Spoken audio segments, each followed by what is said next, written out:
Hello, everybody, and welcome. This is the Apostate Prophet. I hope you're having a fantastic day. Um, for some reason, just when I was about to go live, I was informed by YouTube that a video which I published, I don't know, a year ago or so, was taken down because of a copyright claim. And it turns out it was a false copyright claim, and that was by this guy, that one. The Muslim apologist Menj, who was arrested for possession of child pornography. Um, I published a video where I clipped what he said to me during a debate, which was that he called Christians a bad word. And for some reason, he now copyright claimed that, and YouTube is still not smart enough to notice a false copyright claim, so they kind of took it down. And I sent a notice and also reported him for a false copyright claim, which under YouTube's guidelines, supposedly, is usually punished with a direct channel termination. I hope they stick to that. Yeah. Anyway. I don't really care about that guy. I mean, he's just a child pornography possessing kind of guy, and his name is Menj, so I don't really care. Nobody likes him. All right, today we want to review something here, and that is a conversation that happened between Piers Morgan and this other dude. Piers Morgan and this guy. Abdul Wahid, who is a Britain leader of the group Hizb ut-Tahrir. Hizb ut-Tahrir, for those who are not aware, I should have actually invited somebody from Hizb ut-Tahrir or an ex-Hizb ut-Tahrir person on this live stream. I will do that here on the side. Maybe she's watching. I don't know. Sometimes she's watching. Deborah, if you're watching, please send me a message. So that you can come live with me and comment on this as well, together with me. In fact, let me arrange this while being here and while talking to make it look like I am talking and there's something going on and there's not just blank silence here. I am just talking right now to talk.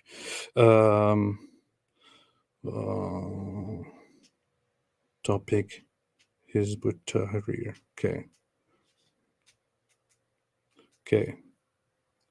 Okay.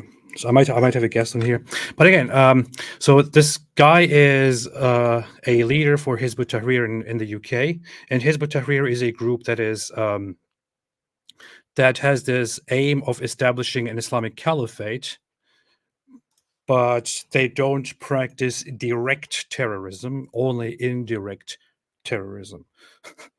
So they make excuses for terrorists, defend terrorists, don't condemn terrorists, and want to establish Islam around the world, want to create an Islamic world where everything is ruled under Sharia, and the Sharia terrorism is applied to every human being on the planet of the earth. But lots of it will already be exposed here, so let's have a look at that. This is weird. Anyway, okay, let's see. Welcome back to Uncensored. My next guest has been a GP with the NHS for 25 years, working as a mentor for recently qualified doctors at his surgery. Working as a mentor? Muslim Brotherhood connected. Yes, Hizb ut-Tahrir is an offshoot of the Muslim Brotherhood, actually. In Harrow, northwest London. Dr. Wahid Azif Shader has another less wholesome identity as leader of an Islamic extremist group, which was recently caught on camera calling for jihad at an anti-Israel demonstration. What is the solution to liberate people in the concentration camps called Palestine? Jihad! What is the solution? Jihad!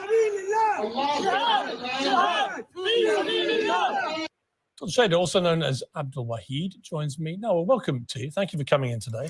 This is the funny thing. They call therefore jihad in a land where Muslims are living and where they already do jihad, which means fighting for Allah.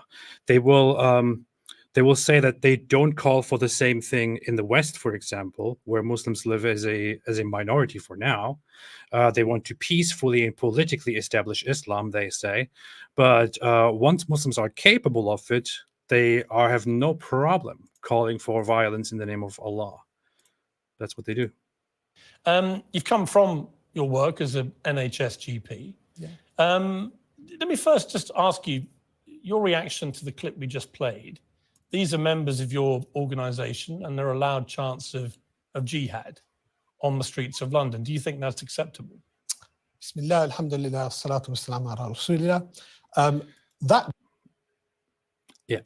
demonstration was a very carefully planned demonstration where the placards, the banners, the speeches from the platform were calling for a military intervention of official armies of Muslim countries to rescue the people of Gaza, with a situation of a civilian population of 2 million. Oh, so it's no big deal because he wasn't calling for, jihad through terrorism. They were calling for jihad through, through armies. So armies fighting for Allah, for the Muslims, and fighting the Jews, not terrorists fighting for Allah and fighting. Now it all makes sense. Okay, I'm ending this live stream here. Okay, case closed. Who are being massacred and slaughtered. Anywhere else in the world, you would find it a completely straightforward thing for people calling for military intervention. But they weren't chanting, we want military intervention. They were chanting jihad. So my question for you is simply, do you support the chanting of jihad? The chanting of jihad by somebody there unscripted. Well, quite a few people there. Actually, no. It was about 2 people. So you would condemn that? Of course, I wouldn't condemn that. You wouldn't? No, because jihad in that context is as they understood it, and they were chanting, is for the official armies of Muslim countries to enter and intervene. Yeah, of course. Yeah, a few of them chanted that, and of course that wasn't planned. But no, I won't condemn it because they have a point. Because they were just going for the same thing. Therefore, I didn't see this interview. I didn't watch it. I'm watching most of it for the first time. I only saw a few clips, only a few parts. But the few parts that I saw are going like this, pretty much. But actually worse, some parts that I saw, where he tries to make it look like, no, nothing wrong is happening. Nothing wrong is happening. It's just, depending on the context and depending on the circumstances and, this word and that word and all those words and all of these other words and so on. We're in a situation now, Piers, where 1% of the population of Gaza has been killed in the space of 2 months. 1% of the children of Gaza have been killed. Anywhere else in the world, you yourself called for military intervention in Ukraine by NATO with probably less legal and moral cause than there is in Gaza. When we stand... Really? Oh, absolutely. Because So you think that when Vladimir Putin illegally invaded Ukraine, the moral right of Ukrainians to respond is somehow equivalent to... Hold up. So the claim is that 1% of the population of Gaza was killed in this war. Now, first off, I must say one thing, which is killing people is not something that I would describe as great, as ideal, not something that I would describe as desirable, as fantastic, as something to have joy over. But, and this is only a thing that I want to say off the very beginning. High numbers of deaths does not mean you are not wrong.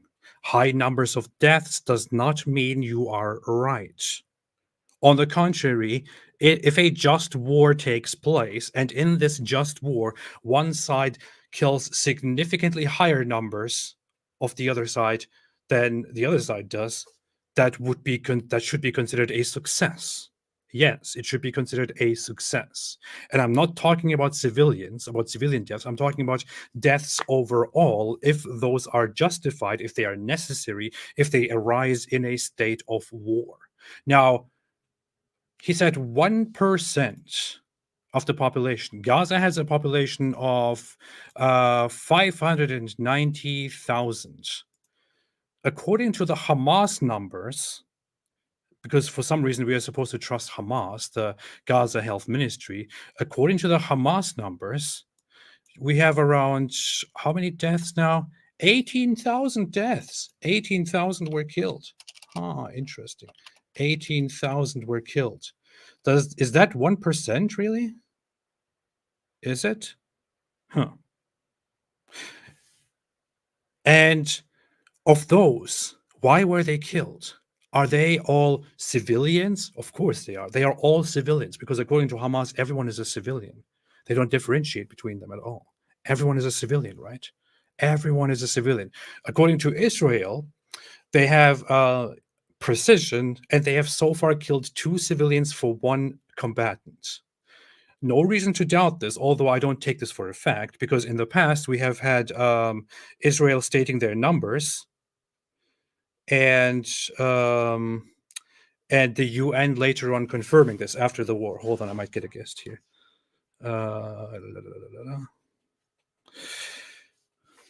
But what was I saying? Yeah. So if those numbers are right, then half of these are not even civilians. Half of these are actual combatants. If the numbers are not accurate, then you could say that there seems to be a high number of civilians, but then who are civilians according to Hamas? We have shown videos. We have seen endless videos where civilians, alleged civilians in Gaza, are walking around with RPGs, are walking around with weapons. They are fighting, and so on. Who decides who actually is a civilian and who is a combatant in this matter? Hold on, I am about to go.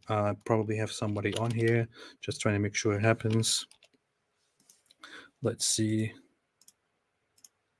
Let us see. Oh, okay. Yeah, one have a guess. Let me just continue. The moral right of people in Palestine after October the 7th to do the same. Is that what you're saying? I'm saying that the people of Ukraine have actually one of the most powerful armies in the region. It doesn't change the fact they were illegally invaded, does it, Doctor? The people of Gaza have nobody help.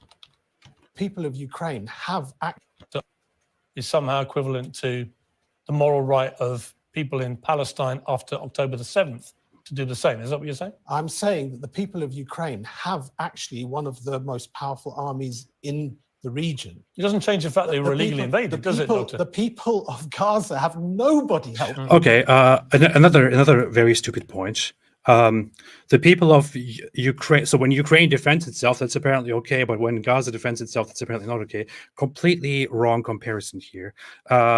Plus, if Ukraine has the means to fight, for example, and Gaza doesn't have the means to fight, that probably has to do with the fact that Ukraine is an actual country, an actual nation that is established and that has had its roots and its legitimate formation in that region forever, whereas Gaza was never a nation, only recently claimed to be a nation, or Palestine claimed to be a nation. And the fact that they don't have the best standards around the world comes from the fact that they have not made peace and have not agreed to a proper peace settlement with the very people whose land they claim. The Gaza Strip is a tiny portion of this land where they are currently confined because they refuse to make peace with Israel, because they refuse to accept any peace agreement, because they refuse to reject violence. And here's another thing. I played a clip so many times by now, which showed that when a Hamas spokesperson was interviewed quite recently, and he was asked why they didn't build shelters for their civilian population, they said they don't feel the need to do it because it is not their responsibility. On the other hand, they have the means to build hundreds of kilometers of tunnels under Gaza in order to fight and defend themselves. So obviously they have the means to fight. Obviously they don't care about the civilians. Obviously fighting is all they want to do. Let them fight then. What's the problem? Well, they have Hamas. They have a terrorist. Nobody helping. Well, hang on. They have a terrorist organization called Hamas. They have nobody helping. They've got 30,000 terrorists. They have. Who committed Why would anybody help them? It was Hamas themselves who on October 7th attacked. It's Hamas themselves who are at war, who choose to be at war. Choose to be at war. Yes, I say it again, choose to be at war. This is a very simple fact. Had Hamas agreed in 2005, in 2006, in 2007, and from then on to come to the table and stop fighting, there wouldn't be a war. Hamas is at war. That's why. Why would anybody help then? October the 7th, They an have act of lined up unspeakable against them. terrorism. They have lined up against them the murderous Israeli Defense Force. They have lined up against them the United States, who this week, today in the Washington Post, it was said that the white phosphorus that's being used by the IDF is supplied by them. They have lined up against them the Britain and the EU. They have lined up against them the Arab rulers in the region who carry on their trade cooperations. Listen, as I've made clear, Doctor, I think a lot of the So, our terrorists, they don't have anybody to stand with them. The terrorists are attacked by the USA. They're attacked by the United Nations. Not by the United Nations is protecting the terrorists right now.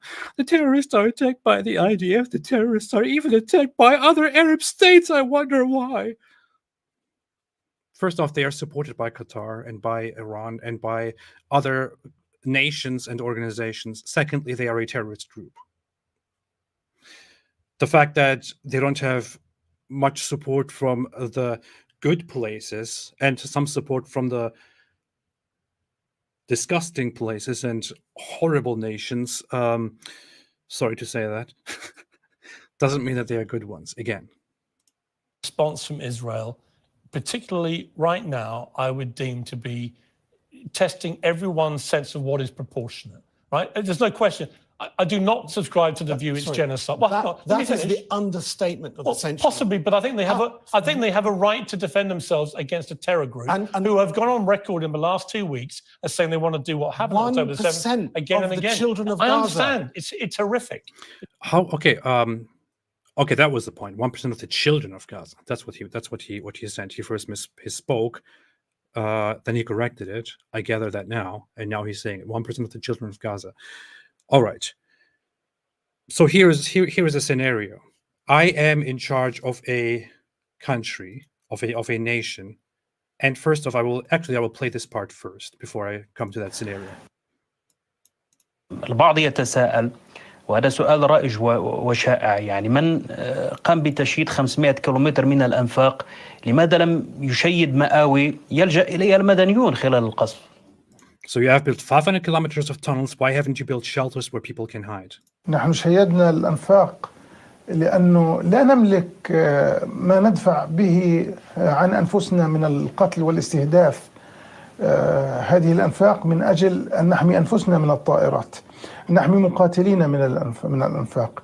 We built the tunnels all for ourselves to protect ourselves because we are fighting from there and we don't want to be bombed. أما القطاع غزة فأنت تعلم والجميع يعلم بأنه 75% منه لاجئين واللاجئين هو مسؤولية الأمم المتحدة في Everybody knows that in Gaza 75% of the population are refugees, which is a very loosely applied term here because they don't want to accept that that they can't go back to Israel. Therefore, it is the United Nations' job to protect them, not our job. حمايتهم مسؤولية الاحتلال في أن يقدم كل تبعا لاتفاقية جنيف الدولية أن يقدم لهم كل الخدمات وهم تحت الاحتلال. They are under occupation, which is not really an occupation. They are not under direct occupation. So therefore, long story short, the answer to the question, why don't you build shelters while you're building tunnels to fight? The answer to that question is, well, we build shelters to continue fighting, to protect ourselves from bombardments. We don't believe it's our job to build shelters for the civilian population. We don't care about them. We don't care about that. We just care about protecting ourselves. So even if there was truth to the idea that it is technically not their business, which is an absurd thing to say. Imagine this group goes around, the government in charge of the population, elected by them, by the way, goes around deliberately fighting Israel instead of choosing peace, which they know will result in a major war zone, in bombardments, in attacks. And they think, we have the means to build shelter, but we just don't care because it's not our responsibility. We would rather just build tunnels to fight. So they not only invite the bombardments by their fighting, for which they spend their money, they also refuse to protect the civilian population because they say, not my job. I don't care. I don't care. I don't care. It's not my job. Man. And then there are other videos of them saying we will do this over and over again. Our nation, we are martyrs. We will sacrifice our people. We are proud of that. We're proud of that. And so on. So now in that situation, let's get back to the scenario. In that situation, I am Hamas. I am in charge of hundreds and thousands of people. And I refuse to make peace with my opponent. I specifically directly provoke them repeatedly and go to war and attack them. They then say, okay, you know what? We have had enough of this. Enough is enough. We will respond by declaring war and bombing your place and your cities and your locations. And we also issue a warning for 2 weeks before we do this for the civilian population to evacuate certain areas that are our target and to go to safer places. But I, Hamas, the government, tell my civilian population, you know what, don't listen to them. Stay exactly where you are. And some of my civilian population says, yes, okay, we're going to stay here. We're going to stay right here where Israel is going to bomb. Others want to leave, but Hamas prevents them from leaving. As a result of that, the bombings happen and children die, families die, women die, people die. And what do I do then? I then pick up the dead bodies of my children and of my women and of my families and say, look at this. They killed my child. They killed my family. They killed my women. This should be considered more disgusting, more reprehensible than actually killing the child. Because in that case, the child is not being brutally killed and murdered by the opposing side. The opposing side even gives you 2 weeks of warnings, 2 damn weeks of warnings to say, get away from there. The murder is done by your side, by your government, by your people who obey that government, by your people who keep their children in a war zone. They are accountable for this. It's not Israel. Hamas is accountable for this. It's horrific. It's beyond horrific. Well, it's horrific, because right? literally what we are watching on our phones, on our laptops, on our TVs is an extension of what's been happening since 1948. But let me play you your reaction. All right, I understand. Let me play you after October. 1948 was when Arabs declared war on Israel, when Israel was declared as a state because they didn't like it, which, by the way, happened after they declared war, after they started the civil war in 1947. And since then, they have been at war with Israel because they lost the war. That's it. So that's what's been happening. They have been fighting. They can't accept the situation. They can't accept that they lost a war that they started, which is why they are now complaining about oppression. When they could just accept the tiny parts of land, yes, I'll say it again, the tiny parts of land that they have now left in comparison to what they actually initially had because they were greedy and declared war and lost, when they could just accept that and make peace, they keep fighting, and now they're complaining about oppression. That's it. Nobody should care at this point. Nobody should have any sympathy for these nonsensical, idiotic claims. The historicity is the history of it is that the Arab side didn't like the plans. They didn't like Israel. They didn't like Jews. They didn't like the Zionists. They declared war because they wanted more. They wanted all of the land, and they wanted to kick them out. They didn't get their way because they lost, and they have been complaining ever since. If you didn't like what you initially had, settle for 10% of it if that's what you have left. If you don't settle for that, then I'm sorry, nobody cares about your claims of oppression. Nobody should care. People do care because people just don't know, people don't think it through, but nobody should care. October the 7th, a few days later, you took part in a talk on YouTube and you said this. Brave Mujahideen, they gave the enemy a punch on the nose. all right? And it's a very welcome punch on the nose. A very welcome punch on the nose. He says that in response to over 1,000 people killed in the most brutal ways by Hamas, around 300 of which, by the way, were simply people at a music festival who had no connection, nothing to do with military, nothing to do with any of that. They were just there partying, and Hamas brutally slaughtered them, around 300 of them. And that, according to these guys, according to this guy here, is a well-deserved, justified punch in the nose. See, they can justify all kinds of atrocities. They can justify the brutal massacre, the killing, the mistreatment, the beheading, the raping, the burning of people, because it's justified. It's oppression. But once a slap is given back to them, they will call it oppression. They will call it genocide. Can you categorize a terror attack in which 1,200 mostly innocent civilian people were brutally attacked, raped, tortured, beheaded, and murdered? How can you, a British NHS doctor or NHS doctor in Britain, how can you say that's a welcome punch on the nose? Will you let me answer fully? Yes. I will be frank. I'll be as concise as I can be. But if you give me the courtesy of letting me answer fully. Okay. I will defend the right of the Palestinians to resist an occupation. When you look at that... That's not resistance, that's terrorism. When you look at what happened on the 7th of October, as if that is the day that everything started... I didn't say that. You see, he says, if you let me respond fully, okay, that's a very fair demand. And then he begins by twisting the subject and responding to a different issue. We're specifically talking about October 7. If you want to say it didn't start on October 7, if you want to give context to it and go like, it started long before that, you're basically trying to set up a justification for brutal terrorist attacks on October 7th. The topic is October 7th. We get it. You have grievances with the past because your side lost the war they started. We get it. We understand. But talking about October 7th, do you think that is good or not?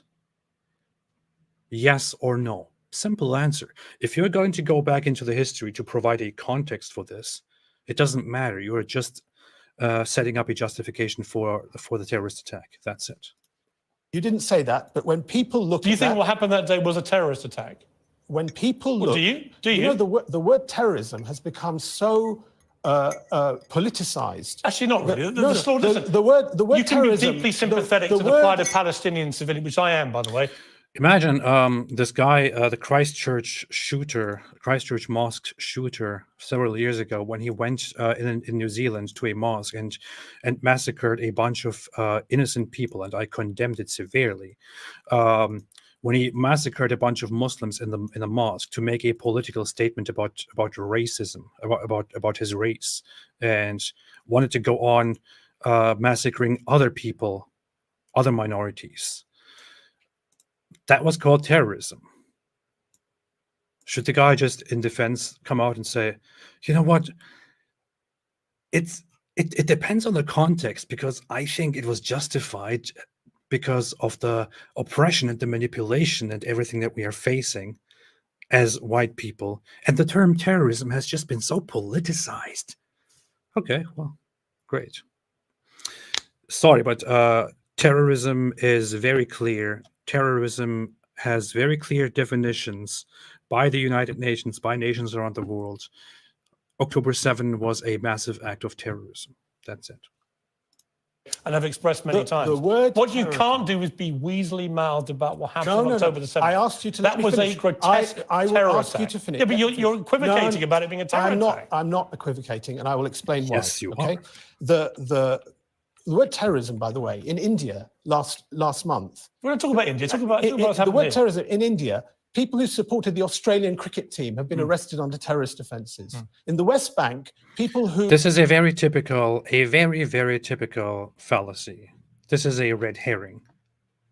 This is a red herring. He answers a question, a controversial question, which puts him on the spot by introducing completely irrelevant pieces of information to divert. This is a diversion tactic, to divert the attention to something else. Now, whether it eventually somehow connects to the point or not is besides the point. He is clearly introducing a piece of information to the conversation that has nothing to do with the conversation at hand, and thereby diverting people's attention, because answering the question directly and talking about it is too uncomfortable. Who are revealing, have been told, if you reveal what happened in the prisons, you will be arrested on terrorist charges. Do you think what happened October the 7th was a terror attack? It's a Did resistance. you say no? It's a resistance. Not a terror attack. Piers, if, and it's You're if. NHS GP. If, I'm asking you to let me finish. If, right, our Islamic standard in conflict, in warfare, our Prophet, peace be upon him, sallallahu alayhi wasallam, he said, you can't kill children, you can't kill women, you can't kill the elderly, you can't mutilate. Hamas did all that. If anybody did that, What do you mean if? I say if because... They literally broadcast it on their own streaming platforms. And well, I'll tell you what, a lot of us saw. Hamas broadcast it merrily to the world. And here's us doing these... See, he's not even acknowledging that it actually happened, which just makes me want to put it all on the screen. But hey, here's what Muhammad said, by the way. I bring this up for the 1000th time. It is reported on the authority of Sa'b bin Jathama that the Prophet of Allah, when asked about the women and the children of the polytheists being killed during the night raid, said they are from them. So they raid the polytheists and they kill women and children while they are raiding. They come and ask Muhammad. They say, oh Prophet, oh dear Prophet, when we go there and we raid, we kill women and children too. What are you going to say about that? It's like, they are from them. That's Muhammad's comments here. And hey, right now, Hamas is doing the same thing, and the supporters are doing the same thing. That's it. Or they do what this guy does, and they don't even acknowledge the fact that civilians, that women and children were killed, that they were brutally murdered on that day. At this point, I'm just wondering, since we still have so many people here who, and everywhere I see them on Twitter, on other platforms, people who say, well, where's proof? Where are videos? There are so many videos. They don't want to look at them. If they see them, they want to ignore them. I wonder if I should just put all of the footage together that I can find and just upload it all as one long video. That might be like, I don't know, 2 hours long or so. I think I'll do that. I'll do that. See what happens to that. Terrible things. And what do you mean if? What many of us saw on that day were videos coming out showing people saying, we will not harm women, we will not harm children. Do me a favor. No, that's what... Doctor. I'm saying that. Resistance is a right in Islam. It's a right in international law. It's even a right that... So apparently this guy was blind and only focused on one part of the information of some video, which, according to which they said, we shall not harm women. We shall not harm children. We shall not do any such thing. Yeah. Apparently that's what he saw. He didn't see the other issues. Like, I don't know, he didn't encounter, for example, on-site footage of people being murdered in the street. He didn't encounter people cheering, brutally killing people, taking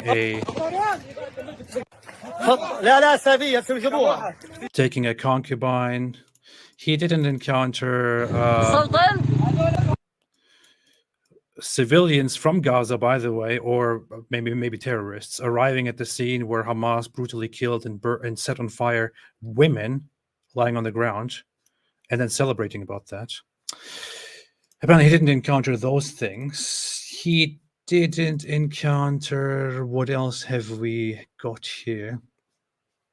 He didn't encounter apparently the footage of Shiny Luke being paraded naked on the back of a truck, which I don't want to put on the screen again because I did it too often and I feel kind of sickened by that.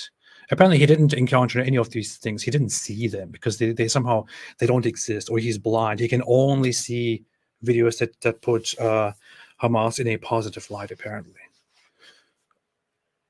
I'm sorry, but these apologists, these Muslim apologists and Hamas apologists, when they respond like this and they don't acknowledge that these videos exist, and they divert by bringing up the positive sides, then they are only showing to us that they are completely dishonest, inhuman, and that you should possibly not take any appeal to humanity from them seriously, because they obviously don't care about the facts. They obviously don't care about civilians killed by Hamas. They obviously don't give a crap about that. So why would you take their feelings? Why would you take their statement seriously? This guy goes here on TV in front of thousands of people, soon to be viewed by 1 million people, and refuses to acknowledge the very simple fact, now confirmed by undeniably large numbers of sources and people, that Hamas brutally murdered civilians, women on that day, and children. We have that too. I don't want to put it on the screen now, but I think at this point I will put a major video with all the footage together.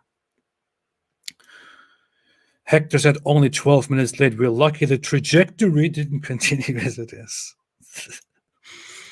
Nose to my said, watch I'm White and I'm Woke by Eden Alterman. I will have a look at that. I'll see that. I'll see. Thank you.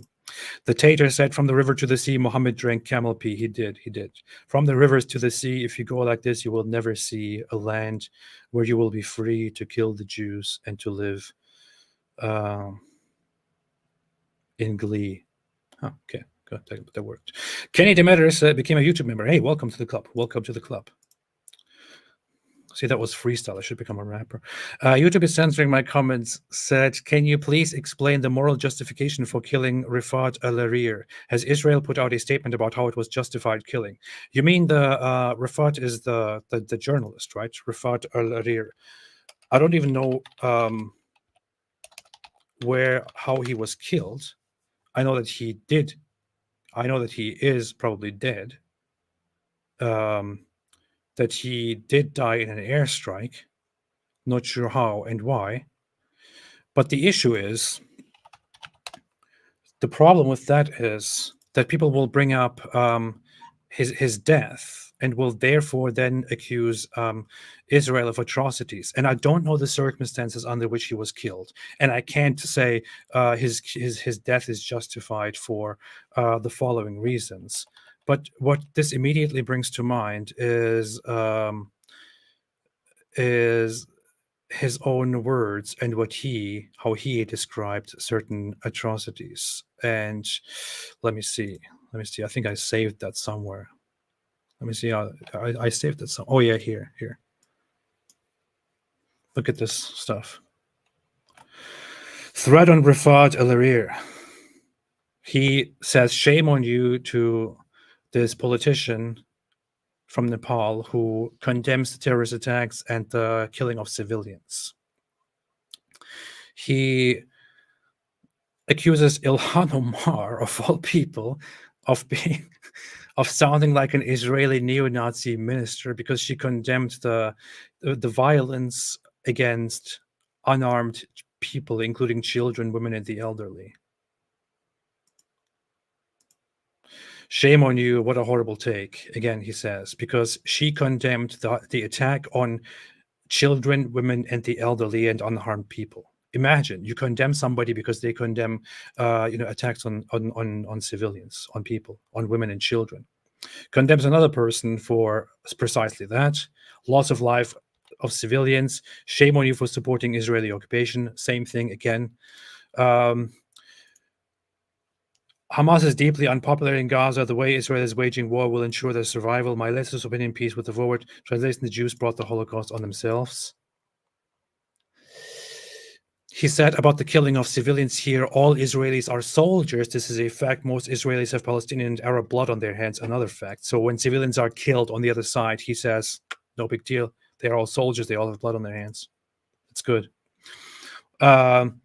Here, a footage from terrorists going through the settlement, by the way, through a kibbutz and killing people. He considers that an honorable military parade. Third class Jews as human shields to protect white Jews. Great job. Israelis were killed combatants. Israeli forces were responsible for some of their own civilian deaths, twisting things. There was another issue. Oh yeah, here. David Afun said, a baby was found in an oven, baked to death by Hamas terrorists. Leading Israeli first responder recounted to an RJC gathering last night. His group was among the first to respond to and witness the October 7 atrocities. His response to that is with or without baking powder.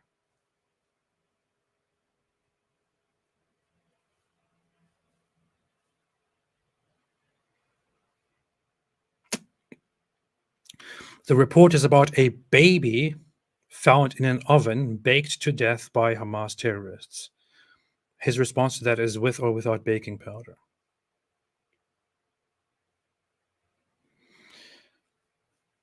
I don't defend the killing of journalists, civilians, or anything like that. But you know what? Why would I give a shit about this guy?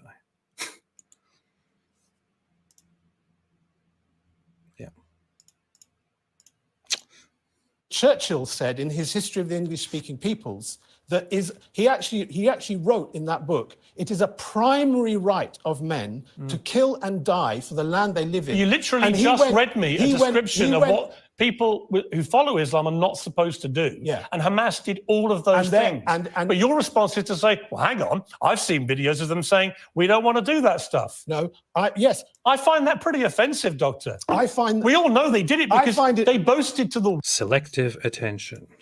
Nudas said, hey, Nudas made a very nice donation of $150 over the very nice super chat. Said, I've been busy lately and haven't been able to watch you live in a little bit. How have you been? Take my jizya with extra for the streams I missed my jizya payment on. Also, have you tried the new Crusader Kings 3 DLC yet? Very nice to see you again, Nudas. And thank you so much for the very, very nice, very generous super chat, which will support this channel. I'm doing quite fine under the given circumstances. I think everyone is a little bit agitated nowadays. Thank you for the jizya. This will protect your life as a dhimmi, as a protected citizen. I haven't tried it yet. I haven't tried the Crusader Kings 3 DLC yet. I'm currently not really jumping into any of the games to try out the new aspects of it. I'm just constantly reading and researching stuff, and then occasionally playing something, and that would be then Hearts of Iron 4, which I should live stream on my new gaming channel. World with their own videos, what they were doing. I find it amazing that respected journalists like yourself have seemed to have suspended their critical faculties. No, I'm believing what Hamas wanted me to see. Well, you're believing what you saw. No, what Hamas themselves broadcast to the world because they wanted to take great glee in what they'd done. There's no ambiguity about it. I asked you to let me finish. I would like to play footage every single time this comes up to show it to everyone again and again and again and again. But how many more times can I put the brutal atrocities on the screen for everyone to see?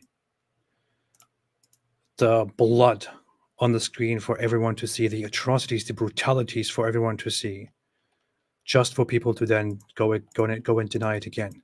You can put it on major channels, you can put it on TV screens, you can put it everywhere. They just choose to deny it once again.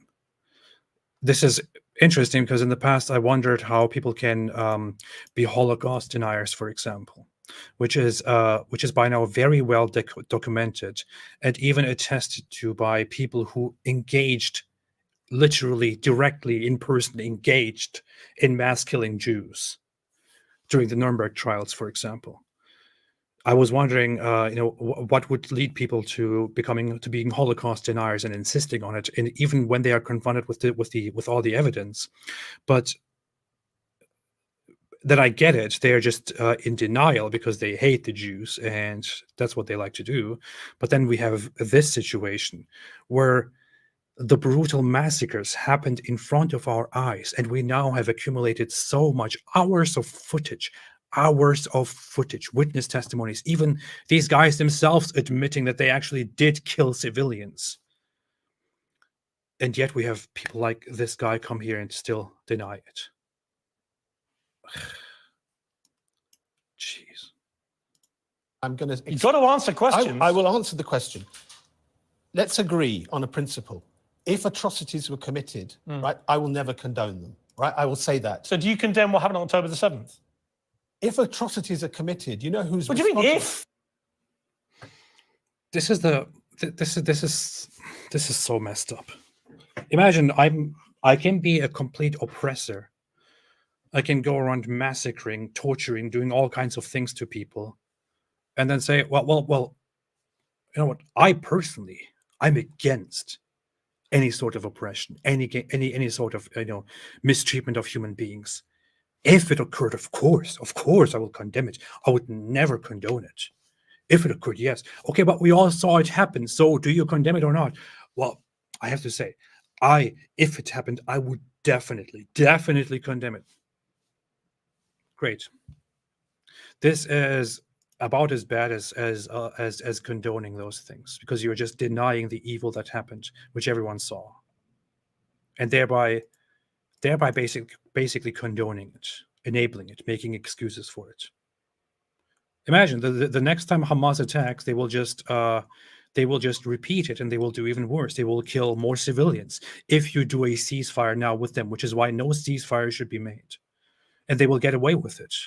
And they will have learned that even after the biggest attack, the biggest massacre of civilians in Israel, they got away with it and people justified it, so they can just do it again. What's the big deal? They were. Who's responsible for it then? So you don't condemn it? Okay, who is responsible? Well, the Jews brought it on themselves. No, actually, I would say more than that. I would say the powers that believe that Israel should be a colony for themselves in the Middle East, they are the ones responsible. Do you know what? I'm really struggling. I've got to be honest with you. I'm really... Did you catch that part? He said more than that. I would say the is responsible. They were. Who's responsible for it then? So you don't condemn it? Okay, who is responsible? Well, the Jews brought it on themselves. No, actually, I would say more than that. The Jews brought it on themselves. Actually, I would say more than that.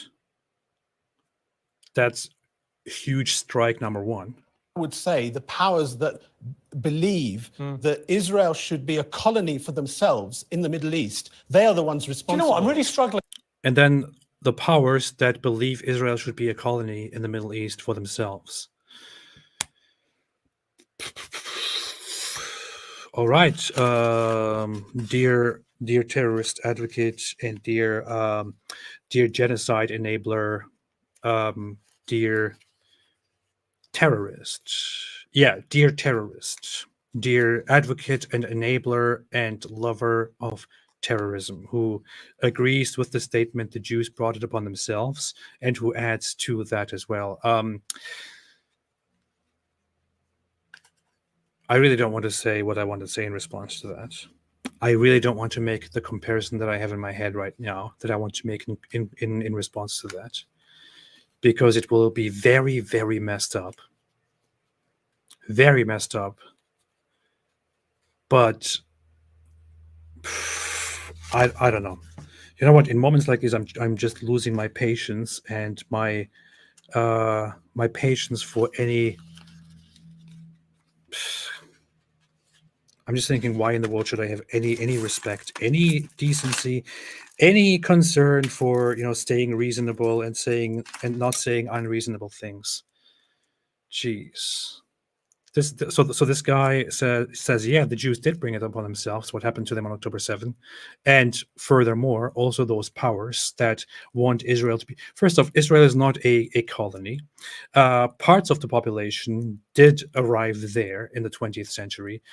Jews also did live there forever, basically forever, and weren't treated perfectly well by the Muslims.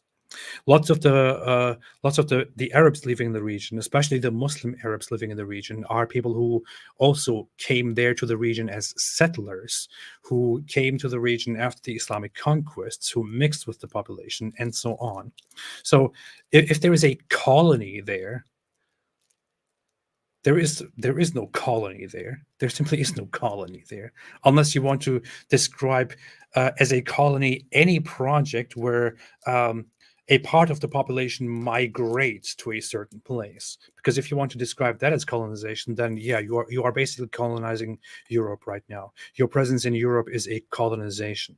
And there is even a big difference here. The Jews actually belonged to that place, at least at some point in history, while many of them were there throughout history. You have no place in Europe at all. So if that's what you describe as colonization, then you are a colonizer in Europe.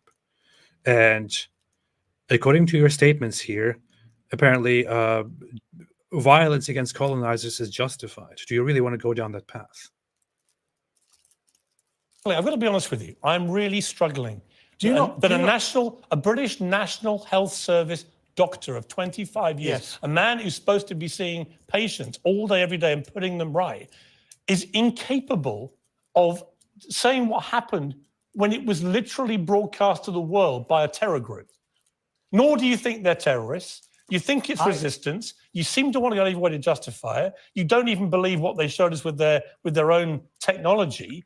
And I'm just curious. Do you think any of this is compatible with you being a doctor in the National Health Service? You don't have. Baz said Palestine has existed since the 1st century. That is disingenuous. I don't know if you mean this, but right now is the very wrong time to leave such stupid comments. Because I feel like, despite the fact that I always want to be very nice to people in the chat, it's the very wrong time for that. So it's really a very, very wrong time for that right now.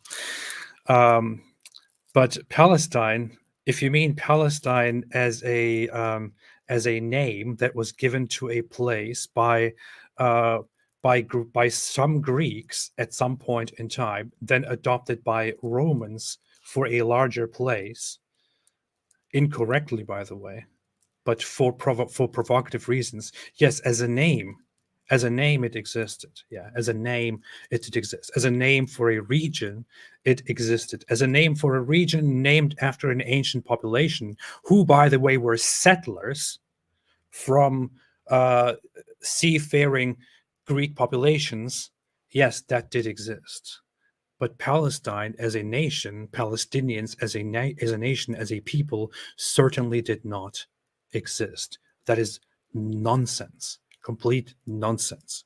Palestinian as a nation was developed in the middle of the 20th century and only became popularized in the 1960s. And that name came from the fact that the Europeans named that place Palestina. You can't even pronounce it. The original word there is Peliset or Pelishet, and then Palestina. You can't even pronounce it in your Arabic language. You can't even pronounce the sound of the P in Arabic. You pronounce it as Palestine, which is a derivative from Greek, which slightly makes it sound like an F. Because you can't pronounce the actual word Palestine because you don't have the P sound, which is why you could only pronounce it as a Palestine. Palestine. Yeah, I am original Palestinian. Yes, I am original Palestinian. We Palestinians lived in this place. Palestine lived here forever. That's how you pronounce it then, because you can't pronounce it.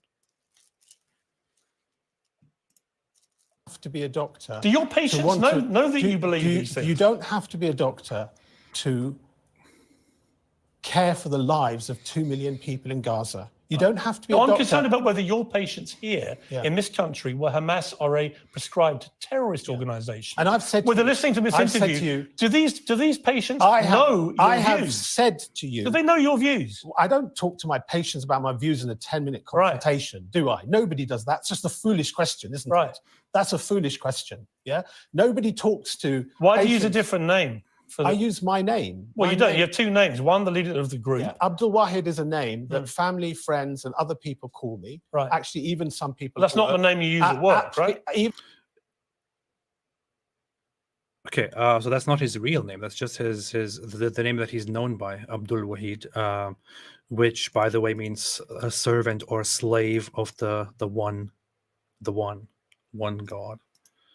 Even some people at work, and Wahid Asif Shada is my legal name, which people use in other forums. That's not a very unusual. In May 2023. Okay, yeah, that's not a very strong point, I would say, on Piers Morgan's behalf. It's not entirely unusual for people, especially for religious Muslims in some religious groups or religious traditions to, for example, if his name is Wahid something, to then use Abdul Wahid as a name, because there's often this idea that because Wahid, for example, is a name of Allah.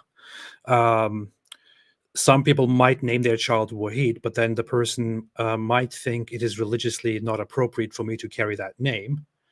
I would rather consider myself Abdul Wahid.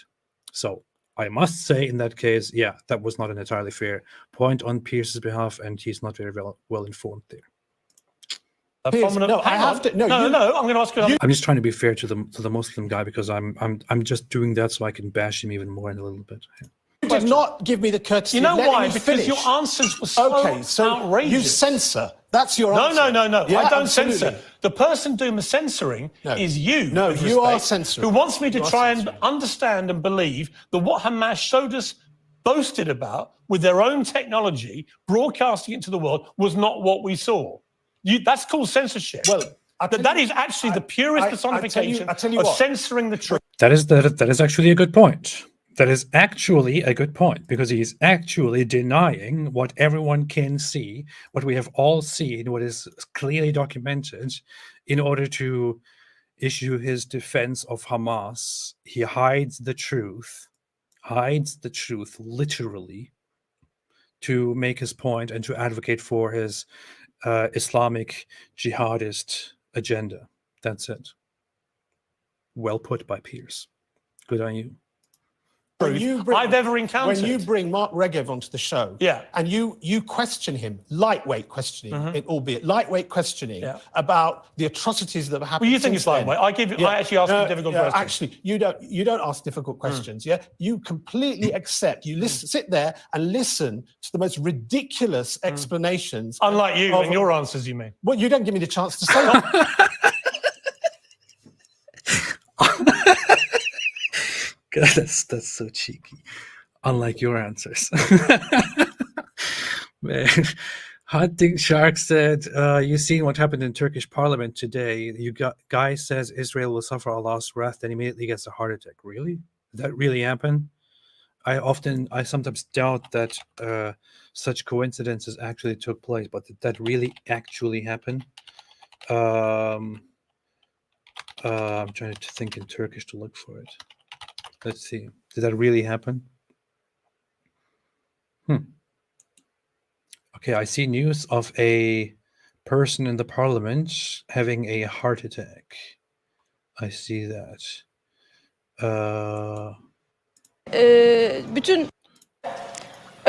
If I could see, let's see.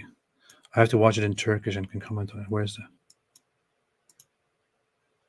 Oh no, they're just explaining what happened to him. I want to see the footage. Where's the footage of him having a heart attack? I want to see the footage. Is there really? Come on, man.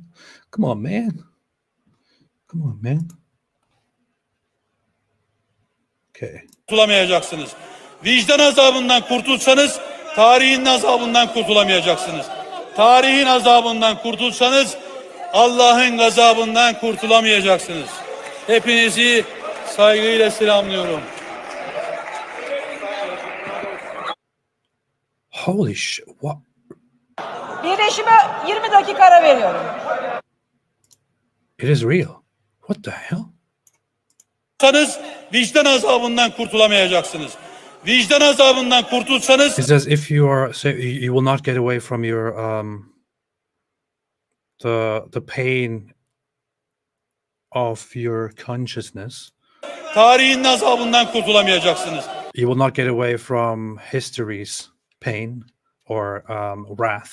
Tarihin azabından kurtulsanız Allah'ın gazabından kurtulamayacaksınız. If you get away from that, you will not get away from the wrath of Allah, he says, actually. Hepinizi saygıyla selamlıyorum. Then he says, I greet you all with respect to the people, and then he collapses and has a heart attack. Wow. I wasn't aware of this at all.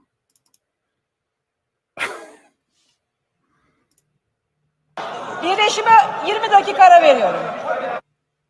Jeez. Wow. Okay. I wish him all the best, and I don't wish a heart attack on anybody. But man, I really want to review this with David Wood here. I really want to review this with David Wood. Maybe even tonight. I'm going to text him now and have and tell him, hey, let's have a reaction to this, and I want to see his response to this. But let's get one thing straight. If this happened to somebody on the opposite side, if this happened to some Israeli or something, when they invoke God and then they have a heart attack on the spot, this would be used around the world as propaganda to show divine judgment or something like that. This guy actually gave a speech and condemns Israel and says you will not get away from Allah's wrath, and then he has a heart attack immediately. That's wow, that's messed up. That is really messed up. Life. No, I'm seeing news. They say it is a heart attack. Oh my God. Another news report says while he was having a heart attack and collapsing, some people in the parliament said, and this is how Allah issues his wrath to you. That's pretty messed up. Wow. Thank you for bringing that to my attention. I'll probably send this to David now, and we'll probably talk about it. That's really messed up. Oh, I've heard your answer. No, you didn't. Oh, I have. You didn't. I have. You didn't. You don't? Well, okay, let's do a little quick you're fire. You're telling the answer. Let's do a little quick fire recap. us. Do you think Hamas are a terror group? I believe it's a resistance Okay. organization. Do you think what they did on October the 7th was a terror attack? I believe that if civilians got killed on that day, it is appalling. It is appalling. You're a doctor, man. It is appalling. You're a doctor. He says it is appalling. He doesn't say it's a terrorist attack. He doesn't call them a terrorist group. He doesn't call it a terrorist attack. Hamas is a terrorist attack. They specifically call for the killing of civilians. They do kill civilians, and they did kill civilians on that day. All of this should be clear. It should be firm. It should be quite obvious to anybody who has a proper concept and understanding of what terrorism is and of what Hamas does, unless, of course, you want to make excuses. Just look at this here. Look at this. This is Fatih Hamad, who is in charge of Hamas propaganda in Gaza, who is in charge of Al-Aqsa TV and all the projects that they show. He's a spokesperson for Hamas. Look at this call here during a meeting. He says there are Jews everywhere. Kill them. يهود في كل مكان يجب أن نهجم على كل يهودي متواجد في الكرة الأرضية ذبحا وقتلا بإذن الله سبحانه وتعالى. يكفي تسخين خلاص اسخننا على الآخر احنا اتفجرنا وانت أهل الضفة الغربية إلى متى تسكتون؟ بدنا السكاكين تطلع 5 شيكل ركبة اليهودي حقها قديش عنا 5 شيكل. How much is a Jew's throat worth? 5 shekels or even less.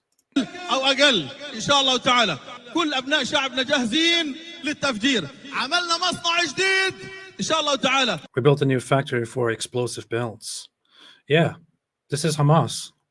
This is Hamas. Hamas in charge of Gaza. They call on people to buy knives and to cut the throats of Jews. They say, a Jew's throat is not worth more than 5 shekels anyway.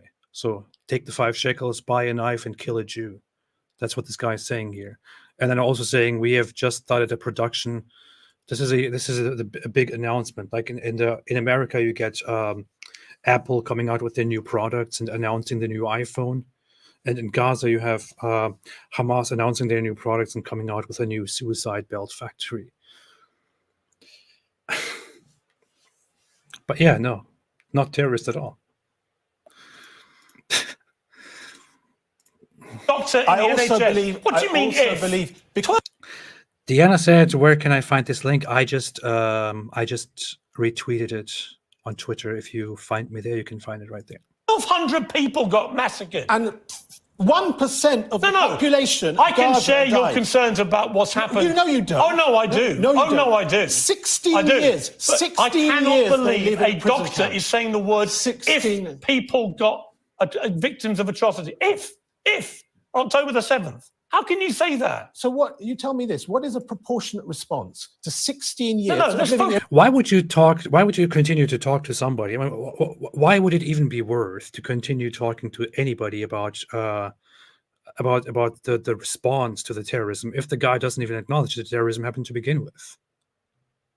He doesn't even acknowledge that it happened to begin with. He's just trying to cover it up in front of the public. in a cage. No. What is a proportionate Not response? a terror attack. What is Not it a then? terror So attack. if they just attacked IDF, Yeah, I've asked many times if they're what is proportionate, so do you right? accept that? So you're saying just to attack the IDF would have been acceptable? I personally do not believe... Answer that. I'm Is answering just this. to Let me attack answer the your IDF question. acceptable? I'm going to say this. We That might I be think... Jeez, he can't even answer the question, and he goes to, well, would it be acceptable if they just attacked the IDF? Can you just answer the damn point, man? Of course he can't. He knows how it will look. He doesn't condemn it. They don't condemn the killing of civilians.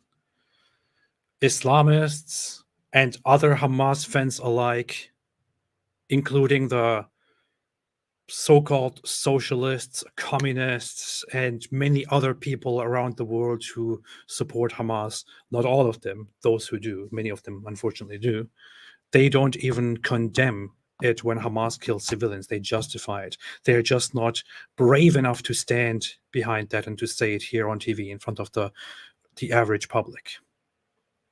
Thank you, Focus on Bible Codes. Newman Waters made a super chat. Thank you so much for your contribution. I appreciate it very, very much. Very helpful. Carniverse said Somalian press killed someone in Turkey and ran. Angel Jibril said Rasail Woman Shurat 76 narrated Joseph de Maistar, peace be upon him, reported to the prophet to the French. Every nation gets the government it deserves. A wisdom for Palestine. Totally. That's what the French prophet whom Allah sent said. Bender said, as long as the West accepts cozying up to the Islamists, then we are all doomed. Indeed we are. Indeed we are. Can you imagine this? The stuff that this guy is saying here on TV, on such a TV channel, in front of Piers Morgan, one of the most well-known journalists in the Western world, in the UK. This stuff here being said on TV, instead of condemning, instead of people, standing up and condemning such inhuman things as you should accept, you have masses of people agreeing with the terrorist advocate and attacking Piers Morgan over this, and this stuff is becoming normalized.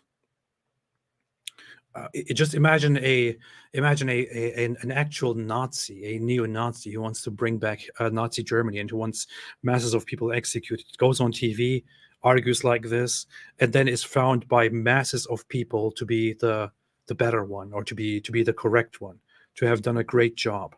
Imagine that becoming the norm here.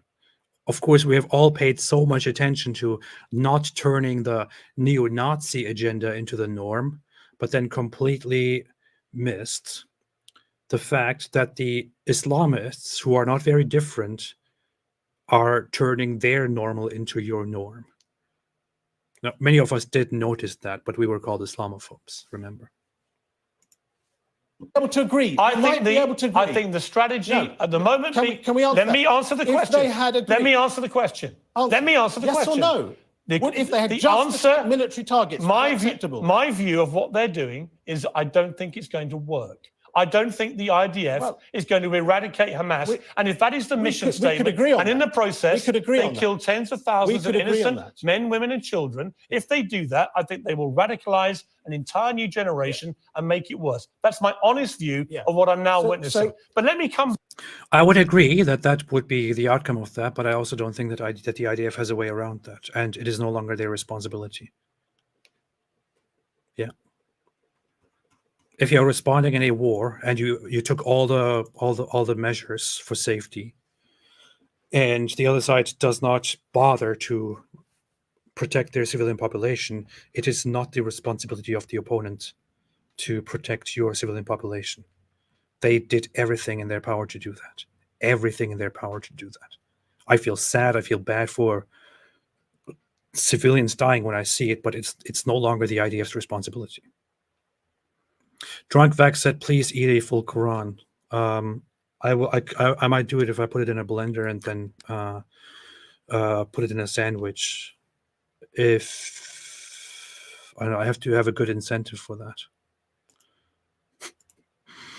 I won't just do that. Nose to I said Arab League in 1948 declared on Israel a war of extermination and momentous massacre, which will be spoken of like the Mongolian massacre and the Crusades. Then they lost and played the victims. Lucid said, AP, thank you for being a reasonable atheist and not one of those angry ones who thinks all religions are equally bad. Islam is clearly more dangerous. No, all religions are equally bad. All religions bad. All religion bad.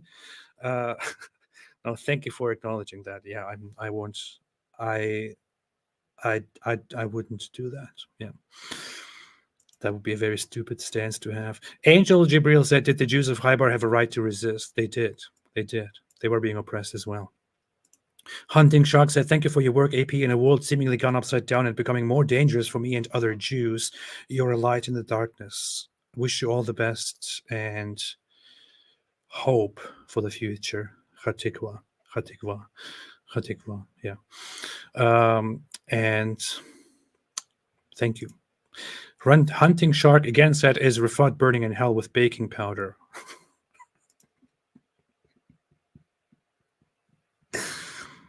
I shouldn't laugh.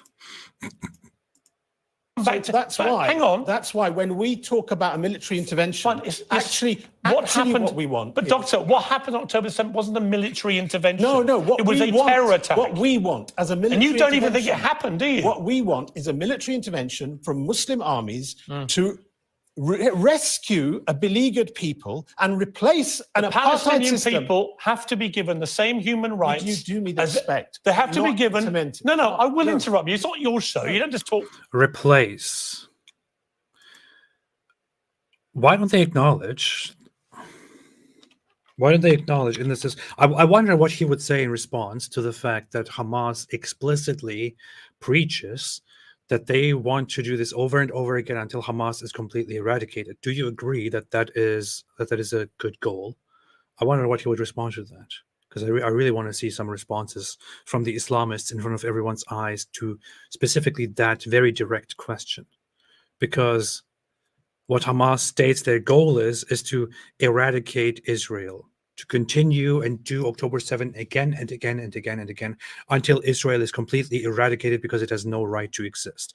That's what Hamas spokespeople said. That's what the Hamas spokesperson recently said after the attack. So with that in mind, why would the civilized world let that happen? Why would the civilized world support that and help that side that wants to eradicate the other side? Especially considering the fact that Israel is actually a big player in the world in terms of giving us a lot of things that we use in the world that are actually helpful. Remember, whenever the Israel-Palestine conflict gets heated up, people start making lists of all the brands that are from Israel and that support Israel in some way, and like boycott everything. It's even a good joke in the Muslim community, where some say, if you want to boycott everything from Israel and everything that is connected to Israel or to America, you have to stop using pretty much anything. And On the other hand, if you want to boycott Palestinian goods, please name one. Please name one contribution. Name one thing. Except terrorism. Name one thing except plane hijackings. Forever. Well, right? What's the point of asking? I'm going to tell you what I think about the saying to Palestinian me- plight, which I've talked about many times. You've obviously missed it. I think they should be given the same human rights as everybody you else, think that and for particularly 75 the years same they've been rights of the occupied? Israelis. I think it's been a You think- 75-year conflict with. Conflict. Yes, a conflict. I'm sorry, Peter. You are right. I missed that part. I missed that part. I'm very, very sorry. You do have the scarves. You do have those scarves, those big scarves. Yeah, sorry. Oh wait, that's not even. They didn't even start that. They're just using a different kind of it. Okay. Well, see, that didn't work either. Conflict. Yes, a where, conflict. where people have been driven out Yes, of their a homes. conflict. 750,000 Yes, people in it's the Nakba. wrong. That was wrong.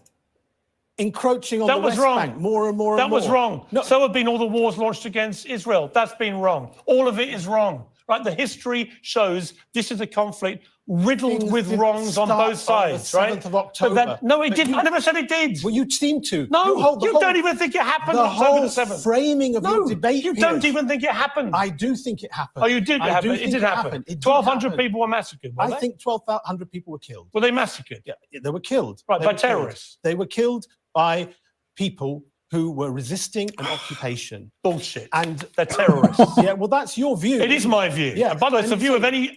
And were they civilians? Can we acknowledge that as well? Were there women and children among them? By the way, I'm not sure if I still have a subscription to Haaretz, and I'm not sure if it can be accessed here without a subscription. But Haaretz has. Oh, I think it does. I think you can. Haaretz has an article here that documents the names and the identities of people that were killed during October 7. One thing that they also did, unfortunately, is they continued after October 7 and are adding all the names of people who were killed in the conflict after October 7. I kind of wish they separated that, because now the number of soldiers is getting higher because soldiers are dying in the conflict. But they have an actual website where you can look at the numbers of people killed on October 7. And these are not all names. These are just most of the names, those that are approved for publication, those that have been cleared legally and were publicly declared. Lots of names are still reserved. Others are still not entirely identified. So Haaretz cannot publish them. But we have a website where you can see the numbers of people killed. You have 815 civilian names. The number of soldiers was much lower. It is getting higher now because they are also counting, as you can see, December 10th, December 10th, December 10th, December 11th, people who are dying right now during the war, during the missions. So they have it right here. They have the names. You can fact check the names. You can look at the footage. You can look at all the witness testimony, all the sources, and all of that. Haaretz is often a very terrible news source for their opinions and some of the things they deliver, but often their stuff is factual, and this here is based on direct data from Israel. So, yeah. Person who is not Israeli or Palestinian, right? Anyone can look at it and go. I disagree with that. Oh, I disagree with that. One man, have you not heard the adage, one man's terrorist is another man's freedom fighter? Have you never heard that? Bullshit. Have you never heard that? Let me just play. I want to just read you this. In May 2023, look. Oh, okay. Okay, no problem. Then somebody who just killed a bunch of civilians is then my freedom fighter. So, okay, no big deal. No big deal. No big deal. Imam Hakim, who's a prominent member of your organization, called for an end to the secular order so that, quotes, the UK will no longer be able to pump its liberal filth, its LGBT filth, its feminist filth into the heart of the Muslim world. Do you agree with him? I agree. Wait, I missed what he said. Wait. Luqman. Have you never heard that? Let me just play. I want to just read you this. In May 2023, Luqman Hakim, who's a prominent member of your organisation, called for an end to the secular order so that, quotes, the UK will no longer be able to pump its liberal filth, its LGBT filth, its feminist filth into the heart of the Muslim world. Do you agree with him? Interesting change of topics. Before we continue, let me take a few super chats here. Simon said Muslims are the only people who can defend terror organizations with a straight face. Pretty accurate. Although I would say I also have to include, due to my familiarity with them, lots of communists. I would say communists and Islamists are the only people who can publicly, with a straight face, defend terrorist organizations. Yeah. Arabic translated memes, hey, what's up? Said how Hamas switched from chest beating, claiming huge success, to crying the victim card. Reminds me ISIS days, how they boasted staying and expanding, near the end victim card. What about the women and children? Exactly. Imagine supporting the suicide bombers and the attacks by ISIS that we had years ago happening all around Europe. And there were people defending them and justifying them, but not remotely as many as we have now with Hamas. Hamas is currently in fashion. It's the new thing. It's the new special thing. If Hamas now came out and, I don't know, if Hamas did what ISIS did back then, for example, what was the biggest thing? Oh, that bombing of that Ariana Grande concert in the UK, in London, I believe, by ISIS. I wonder if Hamas did that today, would people say, well, first off, it didn't start on that day. It started long before. And let's talk about the motives, and let's talk about the dead. And they will probably do the very same thing now with them. Shakeen Kafir said, keep up the good work. Without lies, Islam dies. Okay, that was Manchester. Okay, sorry for getting it wrong. And thank you for correcting me, dear Johnny English PhD. A cup of Indian tea said, hey, AP, while I was watching this interview, all I could think was about yours and David Wood's response to it, as it was nerve-wracking to watch it alone. And then here you are. Thank you. Where is David Wood? David Wood is probably sleeping because he stays up overnight and then sleeps in the morning, goes to sleep in the morning. That's probably what he's doing now. I just decided to go live and do this stuff. I don't know. But I did text him to go live again tonight together. Noam MKW said this guy should be the next president of Harvard. Yeah. They are ready to change their name to Harvard to Hamas University. So why not? Over the years, lots of people said stuff like things about the future of Europe and the Islamization and all of that. And many times I did issue my skepticism about the Islamization and said, nah, Europeans will not just eat it up. They won't just buy it. At some point they will resist and they will stop and they will say no. Because Islam is too bad. They won't just endure it. But with this war right now, and with the reactions from people around the world, I feel like I changed my mind a little bit about this, and I'm no longer that optimistic. All colors are entombed in black. Said this is simply conversion fuel for brainlets. Chloe said, David Wood, AP, I'm angry too. Islamo left are sick. Yeah. St. Miles, thank you for always being here. Sorry, AP wasn't monitoring the chat. Had to go and hit my backyard punching bag while listening to Morgan's talk. That's probably the good thing to do. Yeah. Lazy Bar said, AP, do you see the popular opinion on Islam changing? Do you feel sometimes frustrated that your message is not being driven home?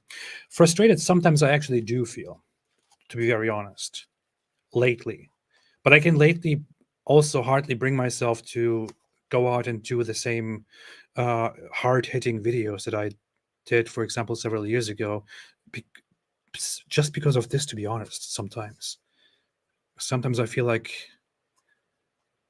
people are stupid and doomed, no matter what you do.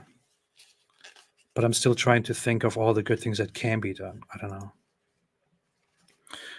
I do think, though, that much of the public opinion on Islam has not changed for the better, but there has been a very far-growing defense of horrible Islamic things like Islamic terrorism and child marriage, and those things go accepted, unchecked, and that's bad.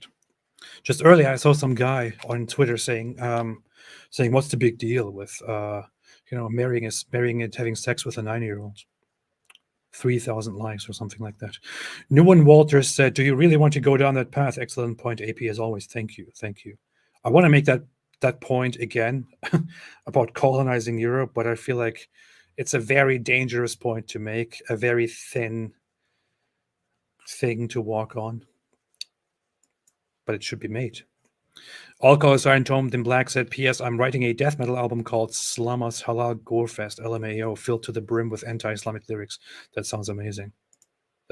Share it with me. And one more, and then we can move on. Hakan NOK said, Islamo left, woke haram. Woku haram, yeah. There are still many super chats, including one by Rachel, a very nice one. Palestine, you're really the best. Please keep up the good work. Thank you, Rachel, so much. I appreciate it. Palestine, I am original indigenous Palestinian. I am Palestinian. Thank you. I agree that the West is pumping secular democracy into the Muslim world. And Doing LGBT filth? I agree that actually what we want to see in the Muslim world is a system with how this guy can't answer a single damn question directly.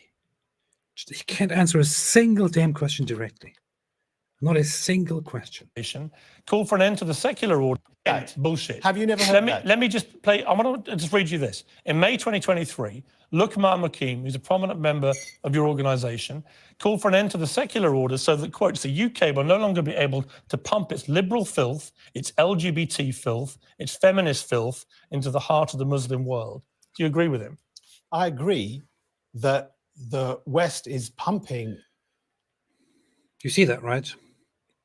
Why can't you just give a straight answer to a simple question? Do you agree with that? You could either say, yes, I agree with it. Or you could say, no, I don't agree with it because of this and this and this. Why do you have to answer this with, I agree that, jeez. These people are just dishonest. And they are cowards, to be honest. Giant cowards.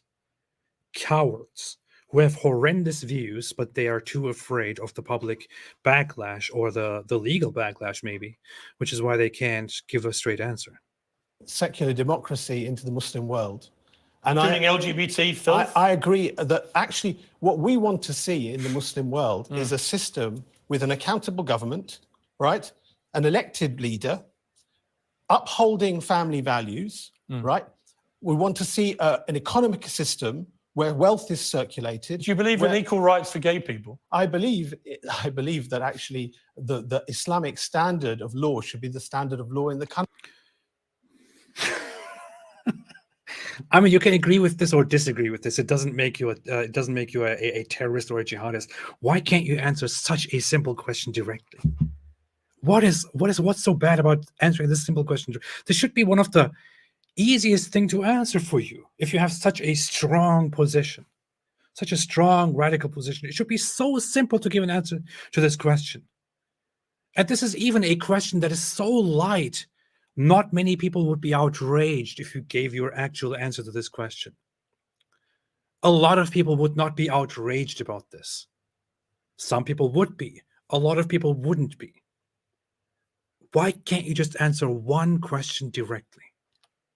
I believe that actually the Islamic standard of law should be the standard of law in the country. Obviously, that's the standard I believe in. And I believe, so just to clarify, what is your view of homosexuality?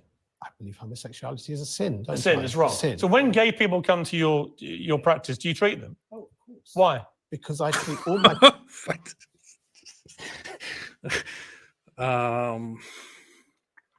Sometimes Piers is being weird with his approach. That's I'm not sure if I would ask that question. Patients with kindness and without Do you tell them you discrimination. think what they do is a sin? What an absurd thing to say. Why wouldn't you be Why would I upfront about say that? that? Why would I say that? Because they don't come. Why don't you try going back to your surgery tomorrow? They don't come to me. Why don't you go to surgery tomorrow and say, before we go any further to your patients, What? I want you to know what I think. I think that Okay, that's that's a little bit much here. That's a little bit that's an interesting thing to confront him about. People can think that homosexuality is a sin. Muslims think that, Christians think that, Jews think that, lots of other people think that. It's all right to have that as a position, right? The political aspect of it and the political implementations for society are a different issue. You can discuss that lengthily. But to say, so you think it's a sin? Do you tell your patients also that what they're doing is sinful? That's an interesting approach, which I wouldn't make. So I get why he's startled by that, which of course doesn't take away from the fact that he just can't answer questions directly. I agree with the guy who said this country is full of LGBT filth, feminist filth. I don't think Hamas are a terror group. I don't think what they did on October the 7th was a terror attack. And by the way, do you want me now to treat you? Do you understand what? I don't understand any of that. Professional integrity is. Oh, look, he wants to get stuck on that point. Everything else, he just wants to gloss over and indirectly answer. Now he got one little thing that Piers gave him, which is about his practice as a doctor. And he wants to get back to that and just stay on that, because that's the one thing now in this entire discussion that he feels comfortable with, where he feels like he can pounce on his opponent. The one thing now where he wants to be like, what, you are attacking me. You are being absurd. Do you even understand what you're doing? What is happening here? Of course, all the other relevant issues were completely avoided, but he will be stuck on this. Oh, you think that's professional integrity? No, I think professional integrity is treating the people I treat with respect and with kindness. How do I know you fairness. Do? Well, they know I do. Do they? Oh, yeah. Do they? Oh, yeah. Do they know you think they're filth? I didn't say that they're filth. You agreed with what he said? I didn't agree with what he said. You said, I agree. No, I agree. I can play the tape back if you like. I agree with the fact that the Muslim world should have the Islamic system. This is, nobody should blame Piers Morgan here for misrepresenting what he agreed with, because he obviously, as we just pointed out, did something very slippery, as Mohammed Hijab would call it, and avoided giving an actual answer to the question on the quote LGBT filth, feminist filth, liberal filth, and so on. So he wants to say, no, you're misrepresenting me. You're misrepresenting what I agree with. Well, great. You never answered what you actually agree with. It's probably not my fault, right? Yeah, I didn't say I agree with it. I don't use words. You want full Sharia law for this country? For this country. I'm working for, our group works for Islam, the restoration of Islam. Oh, boy. See? Another non-answer. Hizb ut-Tahrir is for a global Sharia system, for a global caliphate, for global Islamic law. Wherever they operate, they try to preach and they try to turn the systems over in extreme ways in order to establish Islamic states, or one Islamic state all around the world. What they do, however, is they don't engage in direct terrorism. They want to engage in politics and preaching in order to change the perception of the country and turn people toward accepting an Islamic caliphate. But they also accept one thing, which is, according to the experts on Hizb ut-Tahrir, once there are the means to actually have enough support to overthrow the system of the country by violent means, meaning by a military coup, for example, they believe in doing that and implementing Sharia by force. So they do believe that. And to the actual question to the response, do you want Sharia here in the UK, would be yes. That's the honest answer that he should be giving. But he doesn't want to give the answer, of course. Islam in the Muslim world. But here, we work to uphold Islamic values in our personal life and in the Muslim community. Do you want Sharia law here or not? I would love, you know what? You'd love it? No, I tell you what, In this, How many? Let's count how many times he asked the question here. I didn't say I agree with. I don't use words. You like want that full back Sharia and law forth. for this country? For this country, Okay. I agree. I can play the tape back if you like. I agree with the fact that the Muslim world should have the Islamic system. Yeah, I didn't say I agree with. I don't use words. You like want that full back Sharia and law forth. for this country? One. This country, I'm working for. Our group works for Islam, the restoration of Islam in the Muslim world. But here, We work to uphold Islamic values in our personal life and in the Muslim what about, community. do you want and we Sharia actually law try- here or not? 3. I would love. You know what? You love it? No, I tell you what. In this last 2 months, one of the strangest things. Interesting. 3 times he asked the question and he didn't get a response. 3 times he asked the question and he didn't get a response. I wonder if he will ask it again and still not get a response. 3 times he did not answer the actual question. We know he likes Sharia. We know he wants Islamic laws. We know he wants this and that. But when you are asked a question about having Islamic law here in the UK, it's a very simple question. It's a clarification question. You can answer the question. If you're not answering the question directly, there's probably something wrong. Why would you trust a person who can't answer your questions on such an important, pressing issue directly? I swear, this man is being slippery. This man is being very, very slippery. In fact, I would say the slipperiness of this man, if somebody else was partaking in this discussion, he would describe the slipperiness of this man in very different ways, like these. More slippery, hearing that all Palestinians, they are responsible. This man is being more slippery. He's being more slippery than the lubricants that he sells in his daughter's sex shop. And that's the reality of the situation. Did you really just say that? You know, God. Oh, man. Has been where people here have been looking at the people in Gaza and they've been going and looking and reading the Quran and they've been looking at it. And I'd invite you and your audience to do that. Just to clarify. Oh yeah, they have been doing that. The people here in the West, they have been looking at Gaza and they have been looking at the Quran. They have been amazed with it. He's referring to these to influencers on TikTok. That's a very great standard. I congratulate you for winning over individuals on TikTok who get TikTok reactions and then respond to the reactions. Good job. Fantastic. That's the future. That's the hope for the future. TikTok. I believe TikTok is the fucture. Would do that, and Just clarify, you would like Sharia law here? and they are not convinced by these Doctor. neocon. Would you like Sharia Islamophobic law here? tropes and caricatures of Islam? Are they? Actually, I don't think people. Who, all I've done is ask you straightforward questions. Yeah. You've revealed your beliefs in the answers. Yeah, you have. I you may not even realize what you've done, but you have. I believe in. Yes, actually, yes. And by the way, this is the 5th time he's asking the question, still with no answer at all. No answer at all. No answer at all. In Islamic law, and I don't believe in the. Oh, wait. Forward question. Yeah. You've revealed your beliefs in the answers.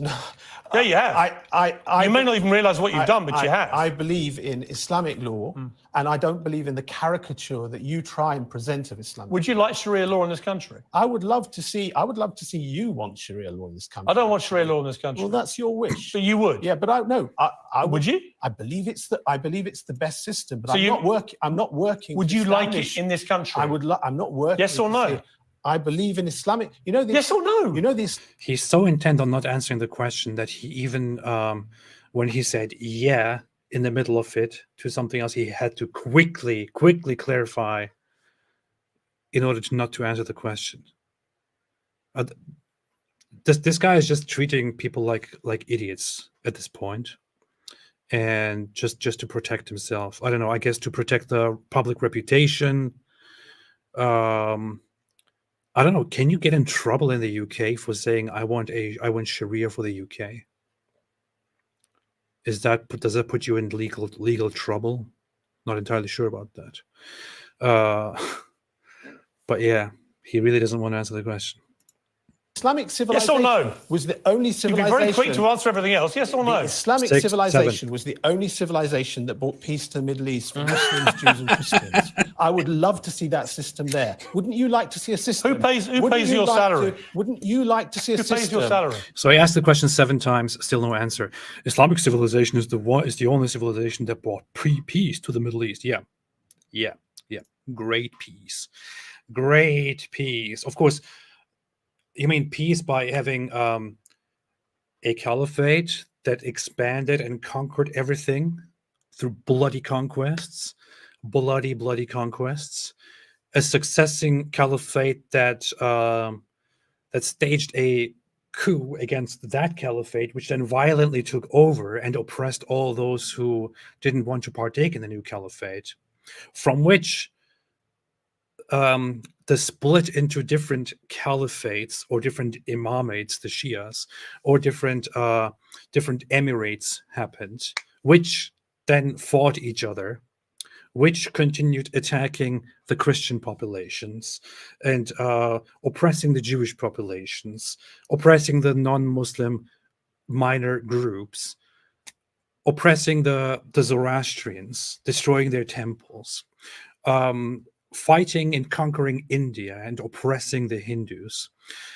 And then those caliphates, those systems are again, every now and then, every few centuries from the inside, destroyed by other groups which fight against the Muslims and against other groups again, and so on, and so on, and so on. And all the while, by the way, we have Jewish attacks on Jewish groups over and over and over and over and over again.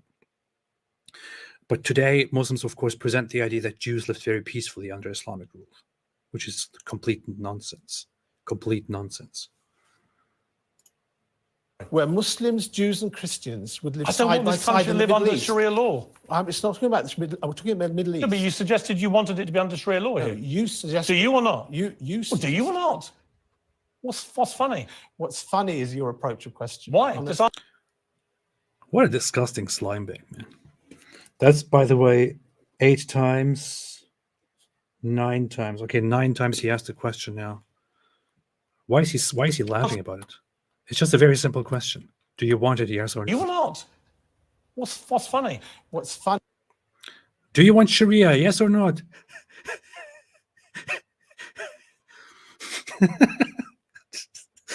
is your approach of question. Why? Honestly. Just answer the question. Because you know why it's funny. Yes or about no? it. You either do or you don't, right? I ask a question, the answer is yes or no. Why can't you say yes or no? I believe in the Islamic system. Would you like I'm not sure if I counted correctly, but so far I have 12 times. 12 times he asked the question, I think.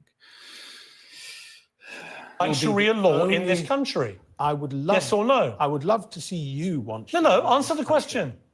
Never mind what I want. What do you want? I want to see the Islamic system re-established. Would you like in the Muslim Sharia world. law in this country? Last time I'm going to Well, ask if you. Sharia law, Just yes or no. if Sharia law That is, according to my counting, 15 times. means upholding family values, means looking after the poor, Means no gays, looking no after the feminists, i.e. poor. women who get above Well, themselves, that's your right? caricature. No, that's your I know what Sharia law wants for why women. why do so many women become Muslim these days? Why do Because they so want to many be women in the oppressed. West? Is that what you're going to tell me? No. Why do so many women want to become Muslims these days?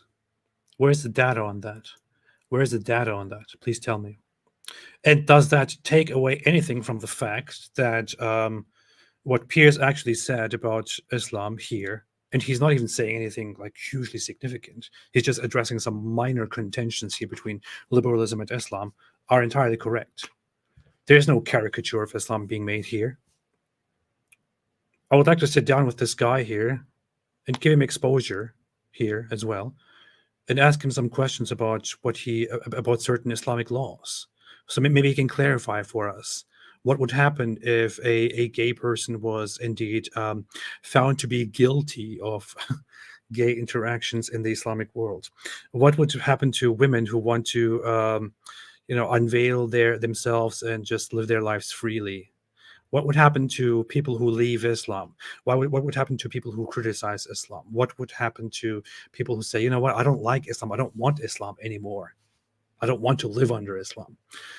What would happen to people who resist Islam? You know, apparently Hamas can resist by attacking Israel.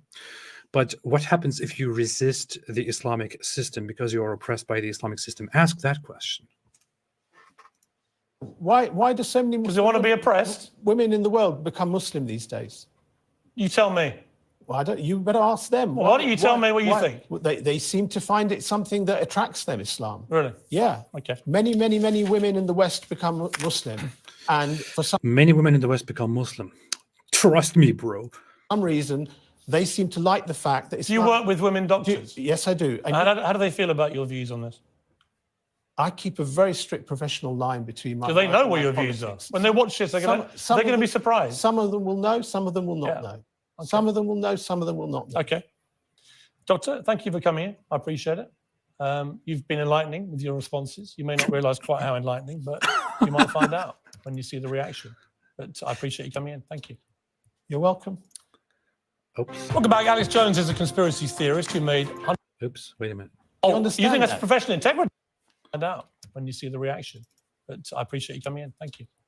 You're welcome. Oh, that's it? Okay, well. The thing is, Piers Morgan would expect the reactions to this to be shocking, that people would condemn this completely. They would be shocked about this. They would find this horrible. But lots of Islamists are out there defending this, and lots of others are siding with them. But hey, this is a beginning. I think a lot of people at home watching this, a lot of people viewing Piers Morgan, unfamiliar with these things, will have at least noticed one of these issues here. That Piers Morgan asked this guy, this Islamist terrorist advocate, 15 times whether he wants Sharia for the UK or not, and he just didn't answer the question. The fact that he denied that Hamas killed women, the fact that he denied Hamas killed civilians randomly. He refused to call Hamas a terrorist organization. He claimed that resistance is justified. Resistance in the form that they do is justified in response to the oppression they face, which just, to anyone a little bit familiar with the conflict, will mean that Muslims can do terrorism and nothing is wrong with that. And so on. You will see that he doesn't have very good views, very nice views of the non-Muslim systems and their lives and their way of living and their freedoms. There's a lot to this. But Muslims come out of this, Muslim fans come out of this and think, Piers Morgan is such an Islamophobe, he's so biased, this guy did a fantastic job, he defended our religion. Yeah, keep defending your religion like this. Keep defending your religion like this. And please be a little bit more open, a little bit more direct. Don't be a dishonest piece of filth like this guy here. Don't be a dishonest person like this guy here who refuses to answer simple questions about the future of the UK, for example. Be more direct with your answers. Dear Muslim apologists, we value your opinions. We value your opinions. So people just want to know, do you want Sharia for the UK? Do you want Sharia for the US? Do you want Sharia for Europe, for Israel, for the world? Just tell us the answer directly, because we really want to know. The world is hungry for knowledge. And then we'll see how it goes. Yeah. So I think Piers did an overall good job with this, despite a few missteps. But I think it is good to expose this kind of stuff. But still, I think the best thing would be for Piers Morgan to invite a different Muslim apologist. And I recommended him again and again. And I even told Mohammed Hijab, I was chatting with Mohammed Hijab, and I told him, hey, how about you suggest your friend Daniel Kikichu to Piers Morgan? Can we please have Daniel Kikichu and Piers Morgan? Didn't say anything to that so far. We will see. Maybe we can soon have Daniel Kikichu on Piers Morgan. If we have Daniel Kikichu on Piers Morgan, I think the world will be a better place once he can tell us more about what Islam is and what Islam teaches. Anyway, now that we're done with the video, let's put up here an AI-generated photo of Muhammad and his wife, Aisha, while I'm going through the super chats. All right, let's see. And let me know what you think of this discussion, of this conversation, and all that. Game R3DN said, do you or David have videos covering the Quran is not unchanged and is not perfectly preserved? I made a video very briefly in which I titled it something like, does it even matter? Was the Quran perfectly preserved? It doesn't matter, or something like that, where I briefly talked about it. You can view that. David might have something else on the topic. Bender said, this is what this cult does to one's brain. Even if you're a doctor, stay away from Islam. I agree. Stay away from Islam. I will keep stay away from Islam. And you know what? We're proud of that. Yeah. If somebody wants to come and tell you to convert to Islam, just... How about no? I don't buy your Allah. Or just tell them... Why stuttering? Knows too much said Muslims genocided the Samaritans, only around 100 left in the early 1900s. Israel secured their protection, saving them from complete annihilation. Happy Frenzy said, what bothers me is why are only the Pakistanis and that too the ones in UK why are only the Pakistanis and that too the ones in UK so concerned about the Palestinians? AP, God bless you for this work. I would say lots of others are too, but they show a great sense of hypocrisy in this entire conflict. What's funny to me is I'm from Turkey and I'm familiar with the history of Turkey. In Turkey, supporting Palestinians is very big right now. The president supporting Palestinians is a very big thing right now. But you know what? Turkey has had a long history of oppressing the Kurdish population that actually, unlike the Palestinian Arabs, belonged to the region and was part of that region forever, and even had a region named for themselves, named Kurdistan, which even appears in the Ottoman writings.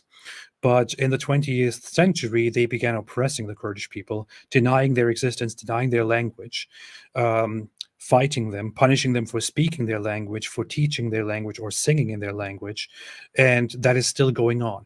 Now, there is a group in Turkey that is fighting on their behalf, which is the PKK, which commits atrocities, and I would say is not defensible at all. And I know of those atrocities, but Turkey is fighting them while supporting Hamas. Even by the standard that we just went through, the PKK has more right to defend themselves than Hamas does. I Wanna Sleep said, saw the Jubilee Middle Ground vid on the conflict. One guy mentioned the 100-to-1 ratio, possibly one of many disinformation. Love your work, by the way. Really? Please tell me it's not. Please tell me it didn't happen. Please tell me it didn't happen. Please, no. Jubilee. I don't think that. Because if it happened, then that person I don't think that. probably got it from Mohammed Hijab, who made up that lie because he's an idiot. I should make a response video to that, specifically going through it. Let's see.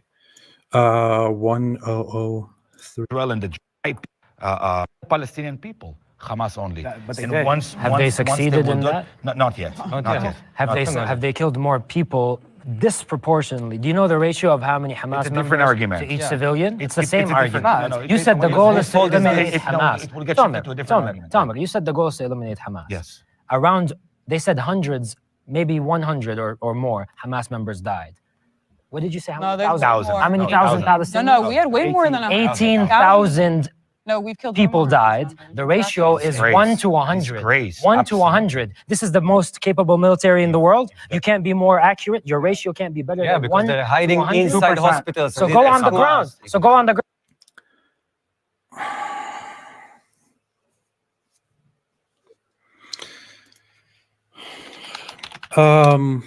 I'm going to show you something now, since he didn't want to take the responsibility and correct his mistake because he's a dishonest prick.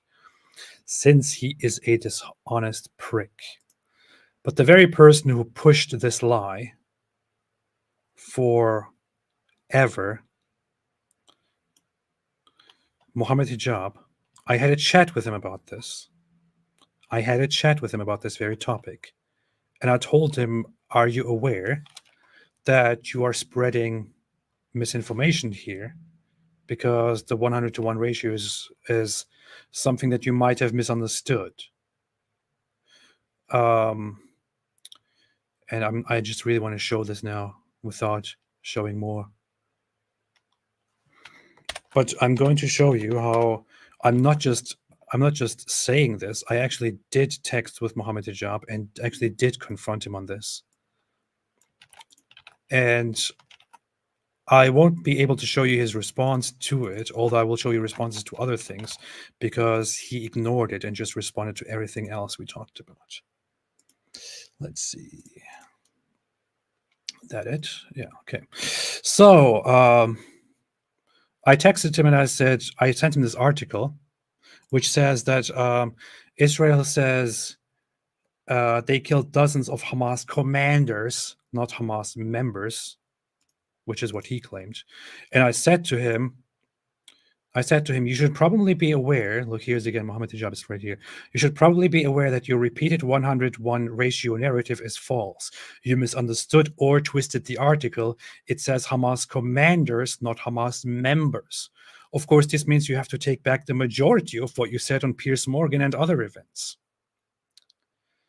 His response to that was, how are you, Rizwan? Which is a deliberate misspelling and mispronunciation of my name. Thanks for following my work and offering some interesting insights as usual. He's just being cocky and deliberately insulting, thinking that this is he's doing a great job here in response to that. I think your English language is improving markedly, but I saw a photo of you with Shmoli and Wood in what seemed to be a group therapy session of some sorts. I hope you are taking care of your health and strengthening your study of Islam so you can give one of the new up-and-comers a good intellectual fight when they are raising their profile with you through debate or something. See, what he does immediately here is to try to do the dominating my opponent game. Immediately, he jumps to that instead of responding to the actual question. Immediately does that, and he never responds to the actual question. I don't want to show you the entire screen here of what happened, of the exchange between us, which is why I'm kind of copying and pasting parts of our conversation. But you will also see that this is where his response ends, and then I respond to him, and then our conversation continues when it goes to this. He says after that, I want to take your anti-Islamic, if you want to take your anti-Islamic apologetics to the next level, I also suggest you start doing face-to-face debates with some local imams or something, as there's only so much you can achieve from a bedroom. Wow. Wow, what a humiliating insult.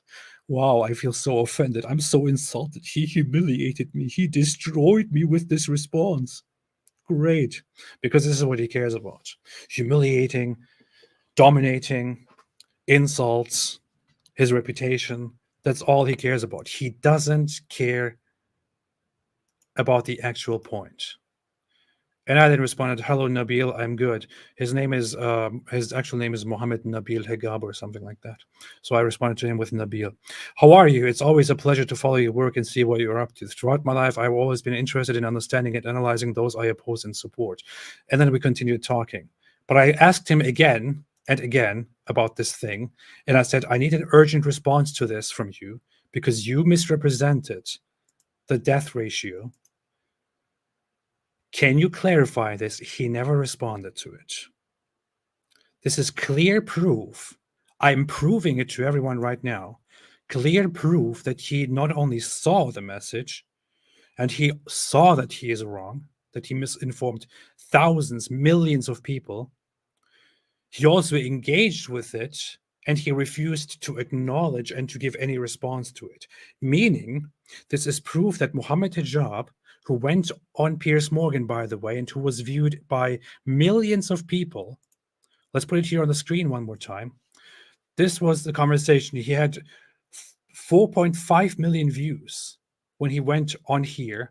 And this is where he repeated that lie 100-to-1 ratio again and again and again. That was his main point.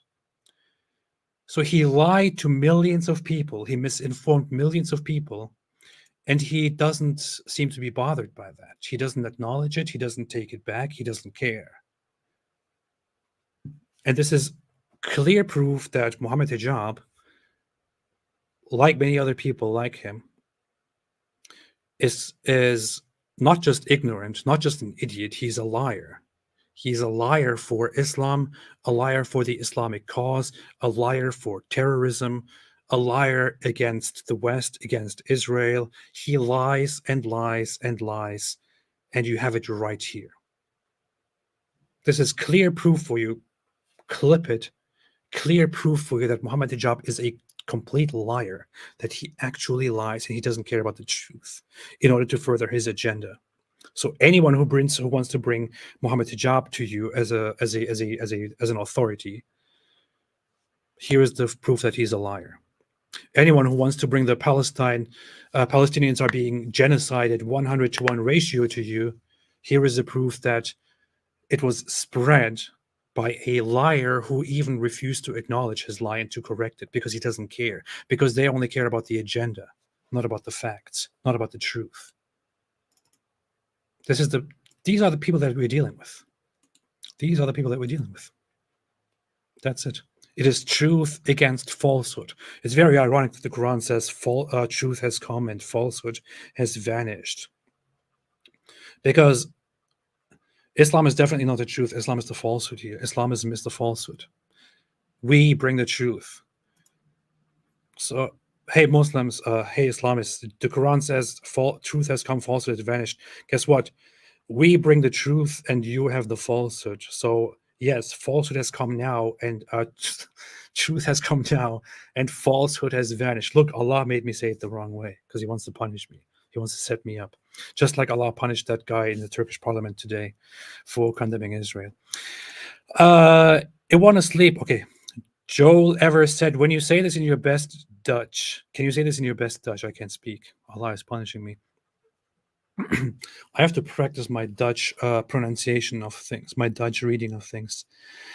Ik trok mijn schoenen aan om naar,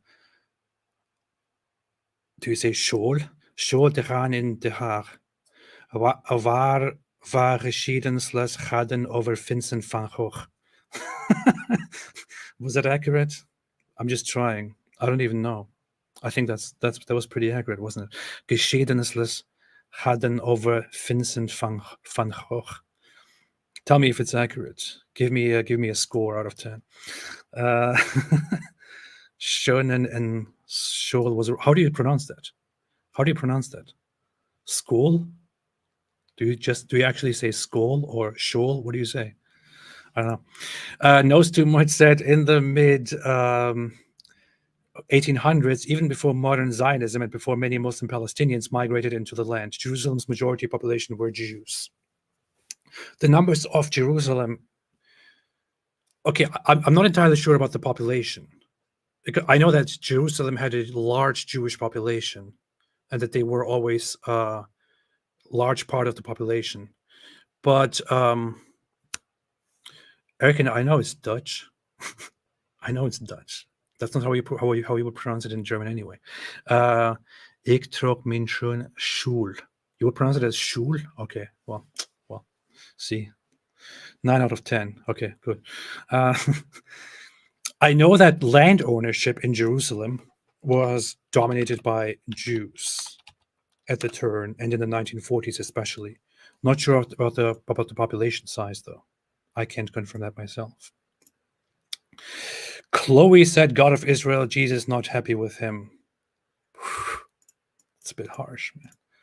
We're talking about the guy who just had a heart attack for saying, you will not get away from the wrath of Allah. The donkey said, you think it's over for Europe? With the amount of immigration we've seen of people that don't respect Europe at all, we may as well dig our graves, huh? I don't think it's over with Europe. I just think that the future is not very bright. And people haven't learned from history because going into the wrong directions too far brings overcorrections, which are often not very pretty. And people should know this from recent history.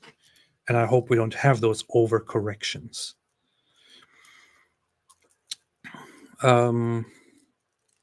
Shoal, not shul, shoal. You say shawl, shoal. Okay, fine, whatever. It's good enough. Good enough. Joel Evers said, also, are you planning to start a Discord server soon? Would love to interact with the community, and the community can do help with projects, beautiful poems. PS, I can finally join a live stream again. Much love from the Netherlands. Thank you. Bedankt, and welcome again. I do have a Discord. I just need people to take care of it. When I started it, I didn't realize how much work it is to run an actual public Discord server. But I would actually like to do that. I just need more motivation to do it, and people who help motivate and run it. Ariel J. Birnbaum, welcome. Thank you for the donation, for the super chat. Very, very nice. Said, after this delicacy, maybe the Dankula interview would be decent palate cleanser. Anyway, I'm also paying my jizya here. I saw that there was an interview with Piers Morgan and Count Dankula. That might be something to watch at some time. Not now, obviously. It's too late for that. It's too late for that, mate. Where's that? 13,000, 14,000 views. Elon Musk is right. Count Dankula debates Piers Morgan over Alex Jones. Twitter return. I don't know. Don't know if I want. It's probably an interesting watch, but not something I would personally review live. Maybe, but maybe I could. I don't know. I'll see. But thank you, Ariel. I appreciate it very much. Very, very much. Very much appreciated. Gnome MKW said, the wrath of Allah. God, you mean this? Seriously, man, that's messed up. Let's get back to that one more time. Let me see. Turkish Parliament heart attack. I wonder if there are English language reports on that as well by now. Let us see. I don't see any YouTube video results that are new. Drama in the Turkish Parliament. Allah'ın gazabından kurtulamayacaksınız. Hepinizi saygıyla selamlıyorum. Jeez. This guy actually condemned Israel and said he will not get away from Allah's punishment. And oh yeah, here we have my dear friends at Visegrad 24. Drama in the Turkish parliament today. The MP Hassan Bismuth spoke out strongly against Israel and shouted about Israel suffering the wrath of Allah. Seconds later, he had a heart attack. This is so messed up. It's actually happened. I thought that can't be true when I first was informed about this earlier, but it actually happened. Man. And he is part of the most Islamist party in Turkey at the moment, the Saadet Party, which is not the governing party, but is an allied party to the governing party. Allah'ın gazabından kurtulamayacaksınız. Hepinizi saygıyla selamlıyorum.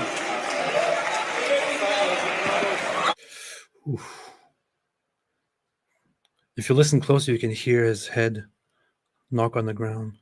What he says there in those final moments are, "You will not escape the wrath of Allah," and then he falls down with a heart attack. Jeez, that's. I know it's like, it is sad, and I don't want to watch. I don't want to laugh about anyone having a heart attack here, but at the same time, giving that speech and then having a heart attack and falling down, that's just, I don't know. And it's sad, if something like this happened to any other party, any other people, if somebody made a defense of Israel and and said something I don't know, imagine a minister or a politician in Israel was filmed in the parliament of Israel, in the Knesset, if he was filmed saying, appealing to God and justifying the current war, and he then immediately collapsed and had a heart attack. Can you imagine how people would use the hell out of this? It would be everywhere. And the Muslims would be like, see, you see, divine justice. You see, it's divine justice. Man, that's so messed up. I'm not sure what his situation right now is. What's his name? Let me see. Let's see. What's his name? Hassan Bismuth. Hassan Bismuth has had heart attack. Drama Turkish Parliament. Allah strikes Turkish MP with massive heart attack. I wonder if he is dead. If he's probably not dead. He's probably still alive. There was a press release, I think, about his current state. Let me see. Meclis Kalp Krizi, which is Turkish. Let's see what they say. Bütün siyasi partilerden arkadaşlar Let's see. Kabul edilmiştir. Değerli milletvekilleri, Kocaeli Milletvekili, Saadet Partisi Kocaeli Milletvekili Sayın Hasan Bitmez, kürsüde konuşmasını tamamladığı anda fenalaşarak geçirdiği kalp rahatsızlığı sebebiyle şu an hastanede bulunmaktadır. Okay, she says because he just experienced a heart attack, therefore he is at the hospital. Tüm siyasi partilerin grup başkan vekili ve temsilcileri beraber Sayın Milletvekilinin hastanede ziyaretine katıldık. Ailesi We all went there to visit him. Okay, they don't say anything about his current state, but apparently he is alive as of now, and he's at the hospital, not dead. But we'll see how this turns out. I wonder if this guy will now move on with his life if he recovers from this, and he will think, look, I said you will not escape Allah's wrath, and I condemned Israel, and then Allah punished me with a heart attack. This means Israel is right. I am from now on a supporter of Israel. I wonder if he will say that. I don't know.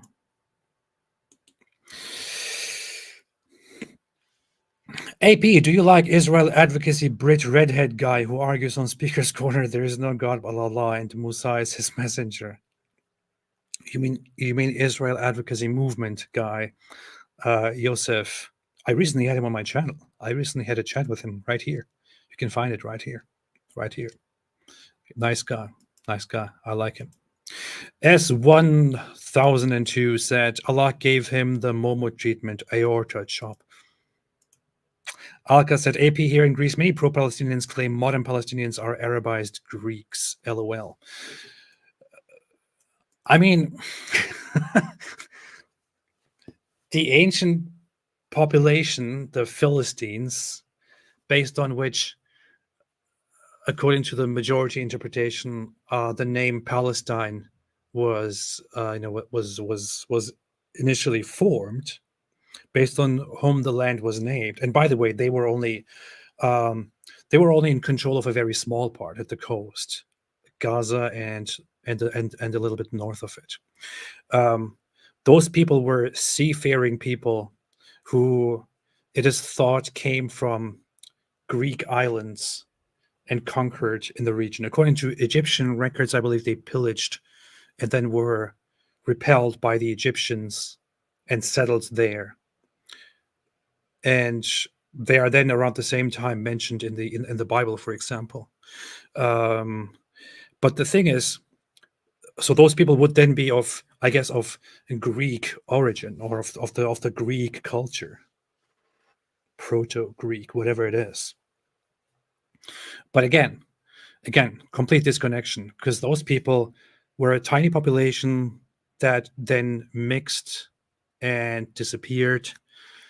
Nothing to do with the Palestinian Arabs of today, who are people that consist of a vast mix of populations, some of which lived in the region, others came to the region. We even have Hamas members, and others attest that many Gazans are of Egyptian origin or other Arab origins. Nothing to do with that ancient population. These Arabs only adopted that name because the Europeans gave them that. That's the funny thing about it. They say, this is our land, you have no business here. And then they actually adopt a name for themselves, which the Europeans gave them. Blackfish Blues became a YouTube member. Thank you for so much, and welcome to the channel. Nice to see people join. Sanke gifted a membership. Welcome, welcome. Nice to see people join. GG Ryder says, Piers gets the ratings and he is exposing who they are. He's not equipped to answer about honest development and existence of Israel. Yeah, would argue that. It's true. He is doing his job. He's doing a good job. Subby said, Muslims be slamming with their answer. It's very disrespectful. Very, very disrespectful. Chloe said, Piers, don't play blame game. Kids already radicalize. That's true. That's true. Cyclone Steve said, is there a book of M's teaching before driven from Mecca? You can just look at the Quran and find an estimate of which verses came into existence before Medina and after Medina, and that can give you a rough idea. And you can then see that Islam in Mecca, when he was there, was much more focused on believing in Allah and the polytheists and all of that. And then when he moved to Medina, Islam became much more intolerant and hateful and direct and bold. Sanke said some pro-Israelis now think Palestinians aren't capable of having a state, and the only solution would be something like the UAE ruling over it. Thoughts? I mean, Israel tried in the past to give Gaza back to Egypt because Egypt occupied it after the 1948 war, because they didn't believe that the people there would be able to have a proper state without fighting Israel. They also tried to give the West Bank, or much of it, to Jordan, but they didn't want it. They rejected it. Egypt didn't want it back. Jordan didn't want it back. And to be honest, I doubt that any other Arab country would want any part of it. They would only want a proper Palestinian Arab state there, which is history. It will not happen. It will not happen anymore. They have a little bit of land left. The last time they were given a chance to declare a proper state was in 2008, wasn't it? They were given the chance to get most of the West Bank, the majority of the West Bank, with Israel only remaining in very tiny portions of it. That was the deal, and it was rejected. It was rejected.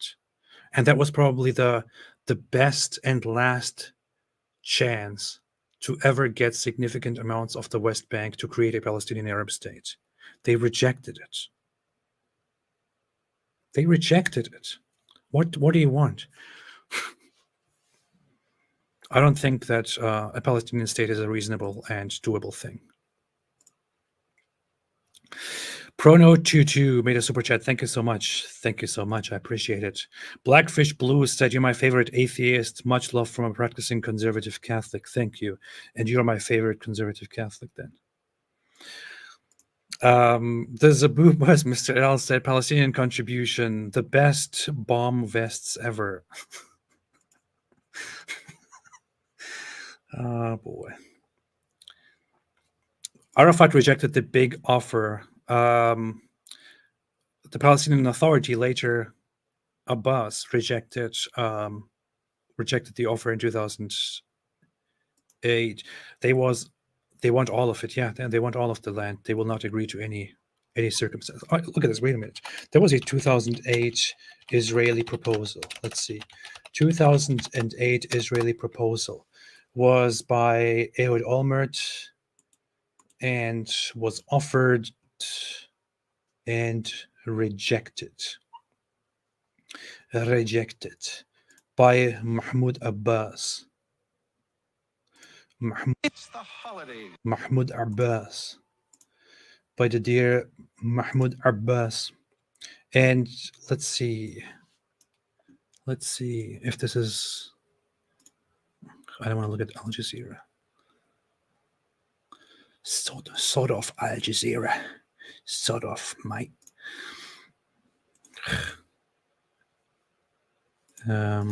Okay, fine, I'll look at it. Projection of Israeli proposal for territory 2008. Is this the one for 2008? I think it is. Is this? It doesn't seem accurate to me. I don't know. Yeah, whatever. So approximately most of this, almost all of it, would be given to the Palestinian Authority, and only tiny parts would, for now, stay as part of Israel, or they would be permanently part of Israel. They would be annexed, I guess, tiny lands. But look at this. The majority of it would have gone to the Palestinian Authority, and they would have been able to actually declare a sovereign state.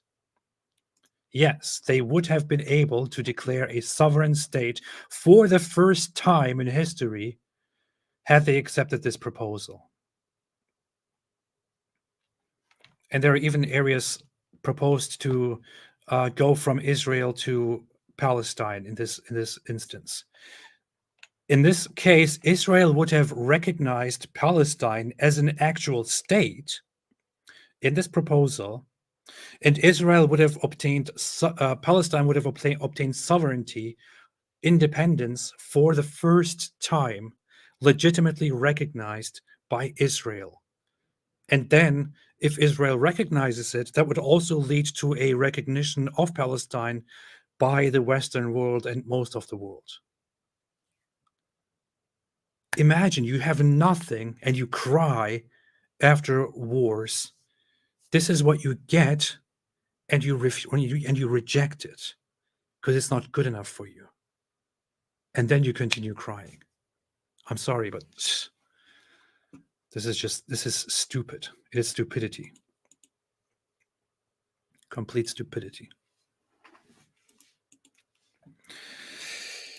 La la la la la la la. Sanke said this doctor is more slippery than kosher lubricants.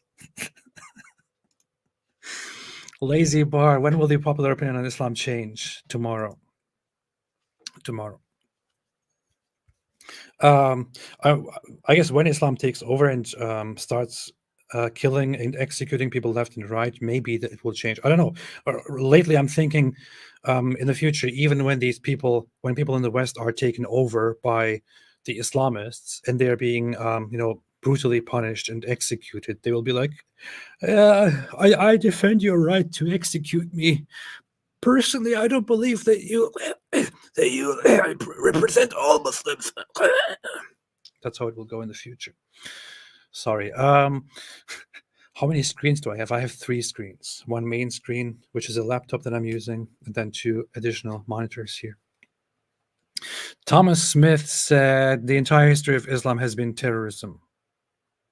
This is very Islamophobic and very inaccurate. I would say that not the entirety of it, only 99%. The donkey said, your religion has gone off its rocker when ancient religions, funnily enough, the ones Muhammad ended, would have been kinder to defeated religions than Islam. Also, you think it's over for Euro.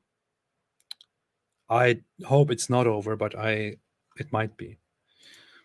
Chris Atkinson said, you and David Wood are the most professional YouTubers I have ever seen, and your highly organized streams have helped me see the truth. Is this a joke? Is this sarcasm? Is this like, are you trying to insult me here? Because I know so much for a fact that we are not professional at all, that I can't believe that this is actually serious. So I automatically perceive it as an insult. But if this is if this is meant as a serious compliment, then I appreciate it. Nathaniel Araval said, this guy has to speak as his father does. All you need to say is simply yes or no. Anything beyond this comes from the devil. Matthew 5:37. Alhamdulillah. Kenny Demeter said, so he's okay with gays being killed in an Islamic country, but not in the UK, because that's what Sharia law dictates. Pretty much, yeah. We only execute the disbelievers and the gays in the Muslim world, not in the UK. So what is your problem with it? And of course, if Islam comes to the UK after the population accepts it or we force it upon them. So what's the problem? Daza0187 said he won't answer questions because ultimately he wants to return to the caliphate with Sharia law. Razi says, AP, you give me funny feelings in my Zabuba. It's so funny that it's something I should come up with, but David came up with it. Tears of the Prophet said, AP, could Jesus be categorized as a Palestinian? No. No. No and no. If you went back in time and asked the people around Jesus, hey, are you guys Palestinians? They'll probably say, what? What are you talking? What is wrong with you, man? What are you talking about?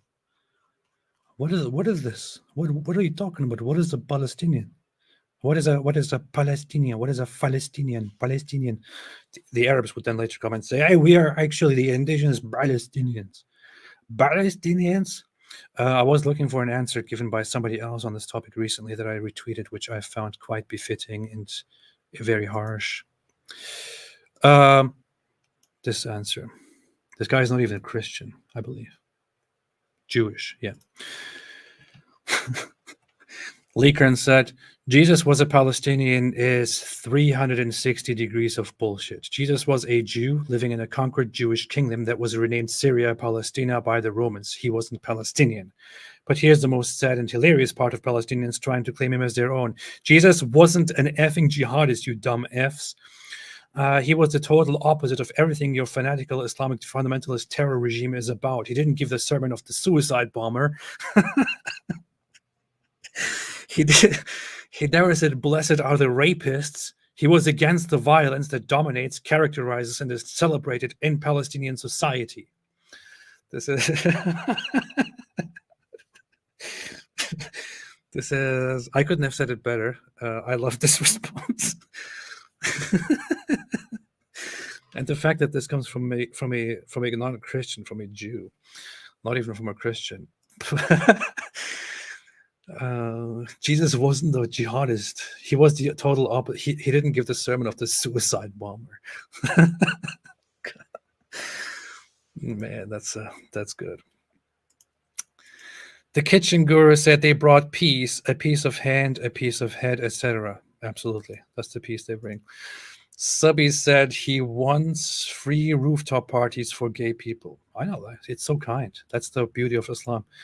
SK said, was Aisha big when married Muhammad or tiny when incident happened? At Muslims, please choose one. I'm confused. Keep it up, AP. It's so messed up to talk about the topic of Aisha's marriage to the Holy Prophet Muhammad. Because you have to think about a 9-year-old little girl being the wife. My wife said, they cut my hands off, they're hanging my son. It's not going to be okay. Yeah, it's Sharia law in the UK. I can't sing that. It's Sharia law in the UK. Unfortunately, I don't really know the tune of the song, so I can't sing it. Do I? No, I don't. I don't. Erkan Akgüney said, PKK without its military part is just a regular old political party. Hamas without its military part is still a violent organization. That's correct. That's actually quite good. Actually, it is, yes. Hamas came out and declared that it is their ultimate hope and goal to eradicate the Jews, to fulfill Allah's promise. Even if they don't engage in military actions, that fact simply does not change. That's true. Judy Deutsch said, Judy Deutsch said, hast du schon die Comics von Nabil Asli über das Leben von Mohammed gesehen? Hab das Gefühl, die am Ende sind von David Wood inspiriert worden. Falls nicht, bitte reagiere auf die Videos. I'm not going to translate that. If you want to know what it says, learn German, everybody. Just like if you want to understand the Quran, just learn Arabic. No big deal. Not that difficult. The question is, did you see Nabil Asli's cartoons about the life of Muhammad? I have a feeling that the rap at the end are inspired by David Wood. If not, please react to the videos. I shall. I only saw one of his videos, I think, so far. I might look at the others as well. Might look at the others as well. I won't translate. You have to read this super chat in its original language. That's how Allah wanted it. And Yudi Deutsch here is Allah. Parth said, I agree with Douglas Murray. Strip him of his citizenship. I would be scared to go to the clinic where he works. Morgan is exposing him. I agree with that too. But mostly because I'm just thinking of it in the way Douglas Murray says it. Because it's just very, very nice to listen to. Cedric said, please, could 1358 of the vid be on the soundboard? Even of the now, which one is this referring to now? Is it the one that is between Piers Morgan and the terrorist guy, or the one between Piers Morgan and the terrorist guy? Is it between Piers Morgan and the Islamist guy, or the one between Piers Morgan and the Islamist guy? See, it never narrows it down. Fine. Do you mean the one between Piers Morgan and the guy, the Hizb ut-Tahrir guy, or Piers Morgan and the Speaker's Corner jihadist guy? I don't know which one. Tell me. St. Miles said, gotta go. Great show. Bye. Thank you so much, St. Miles, for always being here. Always appreciate your presence and appearance and all that. Rudra Pratap Basu said, do a debunk video of Norm Finkel on Michaela Peterson. I would leave that to somebody else. To somebody who is... I'm actually thinking of inviting some scholars on the history of Israel and Zionism. I have a few people on my mind. If anyone here wants to suggest some people, I would appreciate that. I briefly chatted with what's her name? Einat Wilf. And she said she would like to come on the channel to explain a little bit about Israel and the history and anti-Zionists and stuff like that. I like her takes because I saw a video of her explaining the formation of Israel, and I really liked it. But I would like to take other recommendations as well. Wow, Noam, did you make that recommendation before I said it or after I said it? Have to see that. My wife gifted 5 Apostate Prophet memberships to people. Very nice, very nice, very nice. This is very good. Very good. Now more people will be part of this cult that we're building, which nobody will be allowed to leave once it's big enough. Noam said yes. Good. I guess I made a right pick. I saw her stuff, and I was actually researching a different topic and looking at some of the anti-Zionist religious Jews, specifically the Neturei Karta and some other groups, because whenever this topic arises, the Islamists and others go to those Jews and try to use them for their political agenda. What they don't realize is many of these Islamists and Jew haters, they also bash the Talmud, for example, and they bash the idea of Zionism altogether. What they don't realize is that every single one of those groups either believes in the Talmud as well and follows the Talmud as well, or they believe that that Zionism at the moment is not good. from a religious perspective, but that that in the future, when the Messiah comes, Israel will be restored for the Jews. So people are just using those people, those religious anti-Zionists, for their own agenda, while also hating what they actually stand for and believe in, and not representing them correctly. They're just using them as tools. But it's I know it's far more complicated than that. And I saw that she gave a speech on that whole issue, and I thought, I should have her on. So I invited her. She said she would be pleased to come. I will do that. AP, I'm from Pakistan. I grew up in the West. I was very devout after watching you read Bukhari. I'm having a crisis in faith. Everything was a lie. Please advise. You are very devout, but after watching me, you read Bukhari, and now you have a crisis in faith. Everything was a lie. Please advise. Well, I'm very sorry that that my stuff about Islam shook your faith. I'm very sorry that Bukhari shook your faith. I just want to say, keep shaking it. Shake it completely. Shake it off. Just like that song by Taylor Swift. But yeah, so there is no reason to hold on to Islam and the Islamic beliefs and Islamic way of living. It is a messed up idea. And Bukhari, it might be a very hard thing to get into and to read through. So I shouldn't speak when I turn my head like this, I know. But let's see.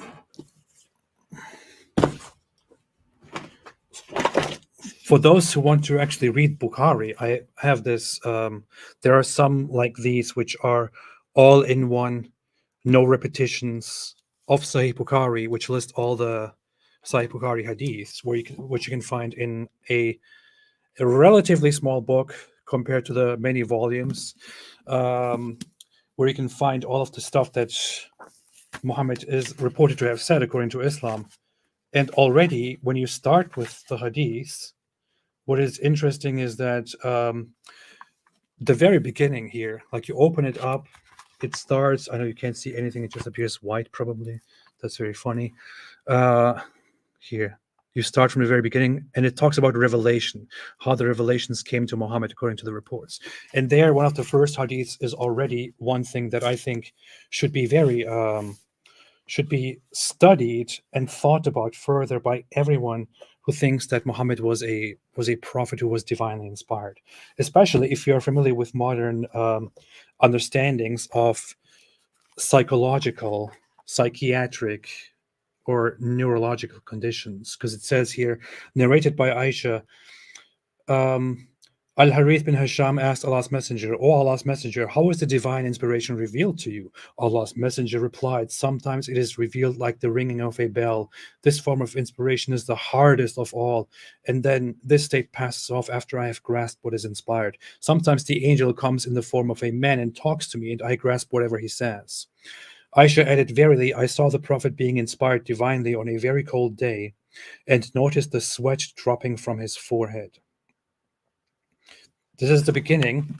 Back in the day, when they compiled this stuff, they did this because they actually believed that these were good signs of divine inspiration. Today, if you went to the doctor, if you went to a psychiatrist, and you described exactly these things happening to you, which are described in this hadith and further on in more detail and more interesting, weird stuff in the next hadiths, they would probably say, okay, it looks like you are suffering from a condition. And we have to scan your brain and so on. That's only the beginning of it. Why am I addressing this? Because this is a very good read, and it actually will give you an idea of how Muhammad's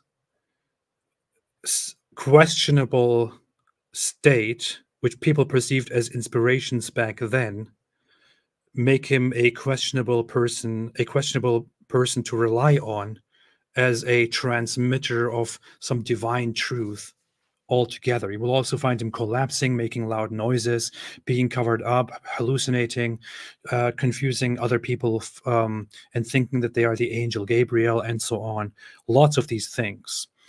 You might dislike a lot of stuff about Islam, morally seen, or otherwise. But the very foundation of Islam, which is Muhammad as a prophet bringing a message from Allah, is a very, very shaky and very thin, very unreliable one that is built on sand, that is a house of cards, and it will fall apart once you try to analyze that foundation of it. Muhammad was not a prophet. He was just some guy who was sick, and people thought that was a good thing back then. Muhammad Gerbil Hanjab should get his PhD in Taqiyya from the University of Hamas Ward. He absolutely should. I'm going to the Hamas University too. SK said, do they think Hamas fighters come from the sky? I think they do fall from the sky. Yeah. Yeah. They also grow on trees.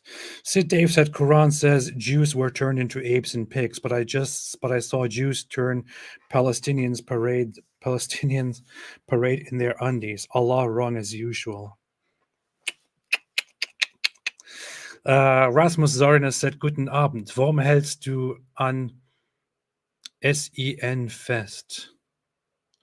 Jay Smith hat echte Beweise, echte Forschung. Allein die Eigenschaften Mekkas widerlegen die Lüge von Mo.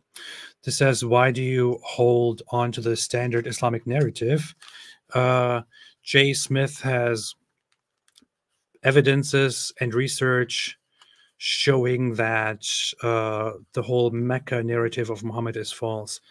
I watched Jay Smith's analysis so far, and also Dan Gibson. Is that his name? I keep confusing their names. And all the others. I'm not compelled by it, because I think they make some really fundamental. There are some fundamental problems with the things that they say, with their arguments. Some places from which they argue that that Mecca was actually Petra. For example, they bring up one major circumstantial evidence to support their position. They say that Mecca was allegedly a very important place according to the Quran, and according to the Hadith, and according to Muslim tradition. But we can all see that Mecca played no role in history at all. That it was not known, that the Romans never talked about it, that nobody ever mentioned it. Yes, and I agree with that. But the issue is, we have different reasons, we have different explanations for that. Jay Smith's explanation for that would be that that Mecca, as it is described, was actually an important place, but it referred to Petra, and they only moved that later to Mecca. But my explanation, together with lots of other people's explanation, would be that Mecca was never an important place. It was just important to those polytheists and the Muslims, Islam. They severely overinflated and over-exaggerated the importance of Mecca in order to depict it as this huge place, because it has to be seen as the center of Allah's attention. It's Allah's house. But nobody knew anything about it, and they had to distort and over-exaggerate Mecca's role when it didn't mean anything to anyone outside of that little circle. So there is already one of those issues where we have different standards to why we explain that aspect. And then there are other things, such as Muslims bowing toward Jerusalem or Petra, but where I disagree with them, and so on. But long topic, we could talk like for 2 hours about this. Joel Evers said, it's pretty good, not gonna lie. Shh, it's the same as the but with an s. Okay, wait. So you say my Dutch pronunciation is pretty good.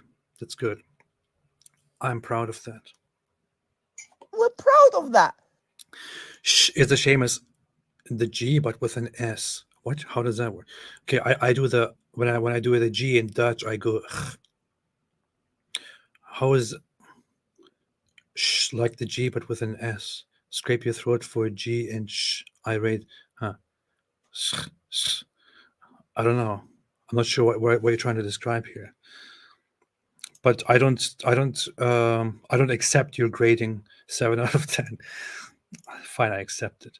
Seed of Gabriel said, not sure if you're aware, AP, but that clown Saif Talk made another video responding to your guy's response. I only watched that guy once. I don't think I will watch it again. I don't care. I don't care. I think the only thing that I saw him respond to was that he said the fact that we don't know the contents of that one tafsir which he cited, Tafsir Ibn Sa'd, shows that we're ignorant about Islam. Everybody knows that's complete nonsense. Every Wahhabi, every Salafi might be very familiar with Tafsir Sa'di. See, every non-Salafi and non-Wahhabi is not. That's just nonsense. Kata S said, actually, the guy who coordinated the withdrawal from Gaza died shortly after in an aneurysm. So Dave said, many Muslims are claiming that Palestinians are biblical Israelites who were Arabized, converted to Islam during Islamic rule. It might be true, not sure. That's nonsense. Nonsense. Even if you want to argue from a genetic perspective and argue that there are Palestinians in there that have ties to ancient civilizations. Across populations in the Middle East, you will find ties connecting them to ancient civilizations. And you will find the very same thing among even Ashkenazi Jews. And we acknowledge that Ashkenazi Jews, mixed with other populations in Europe and or on their way. But that doesn't mean anything. Doesn't mean anything at all. We do also know that those Palestinian Arabs, especially those identifying as Palestinian Arab Muslims, have strong genetics from Bedouins, from other Arabs, from Yemen, from Egypt, and 15% sub-Saharan African genetics, according to the research. 15% sub-Saharan African genetics, because of Muslims taking slaves and reproducing with them, or just other things. So that whole claim is just is nonsense. You can't claim, well, they lived there and they at some point made babies with some other people who lived there forever, who made some babies with other people who lived there forever. That's why they are related. That's why they are the ancient population. That's not how it works. That's not how any of this works. Leo SJ said 2 options: either Allah is a Zionist or Mossad used the Death Note. How does the Death Note work again? That's from that anime, right? Is that from that Death Note anime? Oh, you mean the video of that guy having a heart attack? Now I get it. So the Death Note story is that this guy receives this Death Note book, and he sees somebody doing something wrong. Then he writes that person's name into the book, and that person then dies from however he wants that person to die. That's that anime. So in this case, that guy would be giving a speech in the parliament and condemn Israel and say, "You will not escape Allah's wrath." And Mossad would then write down his name in the Death Note, and he would then die from a heart attack. Now it makes sense. Thank you. I completely forgot about that. That's good. Zim said, brought me some shekels, which are obviously from Mossad, but we're just pretending it's a regular person. Said, maybe after Islam takes Europe, we can all move to atheist Iran. Religion in Iran weak, 50,000 mosques closed. Yeah. Soon, as soon as the Islamic regime is overthrown. Sankey said, in an interview a month ago, Mossad said if it was up to him, Gaza would cease to exist, so Gazans would finally be able to build a life somewhere else. Nights of Hope for Israel on YouTube, 11800. Might check it out. I believe that he would say that. He says some things very directly.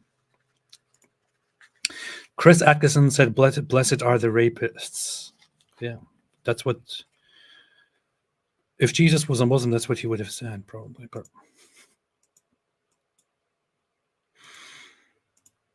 no.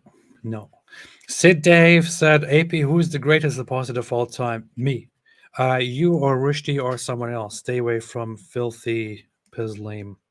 Who's the greatest apostate of all time? I never thought about this question too deeply. I do not know. I do not know. I have no idea to the question, to the answer. No answer to the question. Okay. My brain is melting as we speak. Alka said, my meat just went bad. Time to go pro-Palestine now. Angel Jibril said, which hadith collection should one read, if only one? The one that I just displayed here. Is this? No, actually, this is if you want to really read all of the stuff. But another recommendation that I have is one that I can't find right now.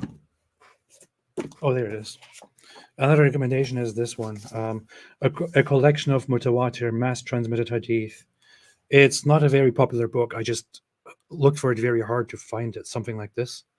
But it's a hadith that it's small, and it only includes those hadith that are considered mutawatir in Islamic hadith studies, which means they were mass-transmitted by multiple people, for which they are considered undeniably authentic by all reasonable standards, according to Islamic studies.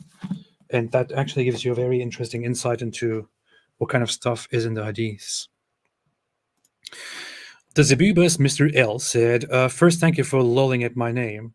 Second, would you ever have a longer communication with your fans and discuss certain points of view? I should. I used to do call-in live streams. I haven't done that in a long time. Maybe I should get back to doing that. Maybe, Lee. Angel Jibril said, Quran website, CTRLF Israel, 41 results, CTRLF Palestine, 0 results. Is Allah, dare I say it, a Zionist? Yeah.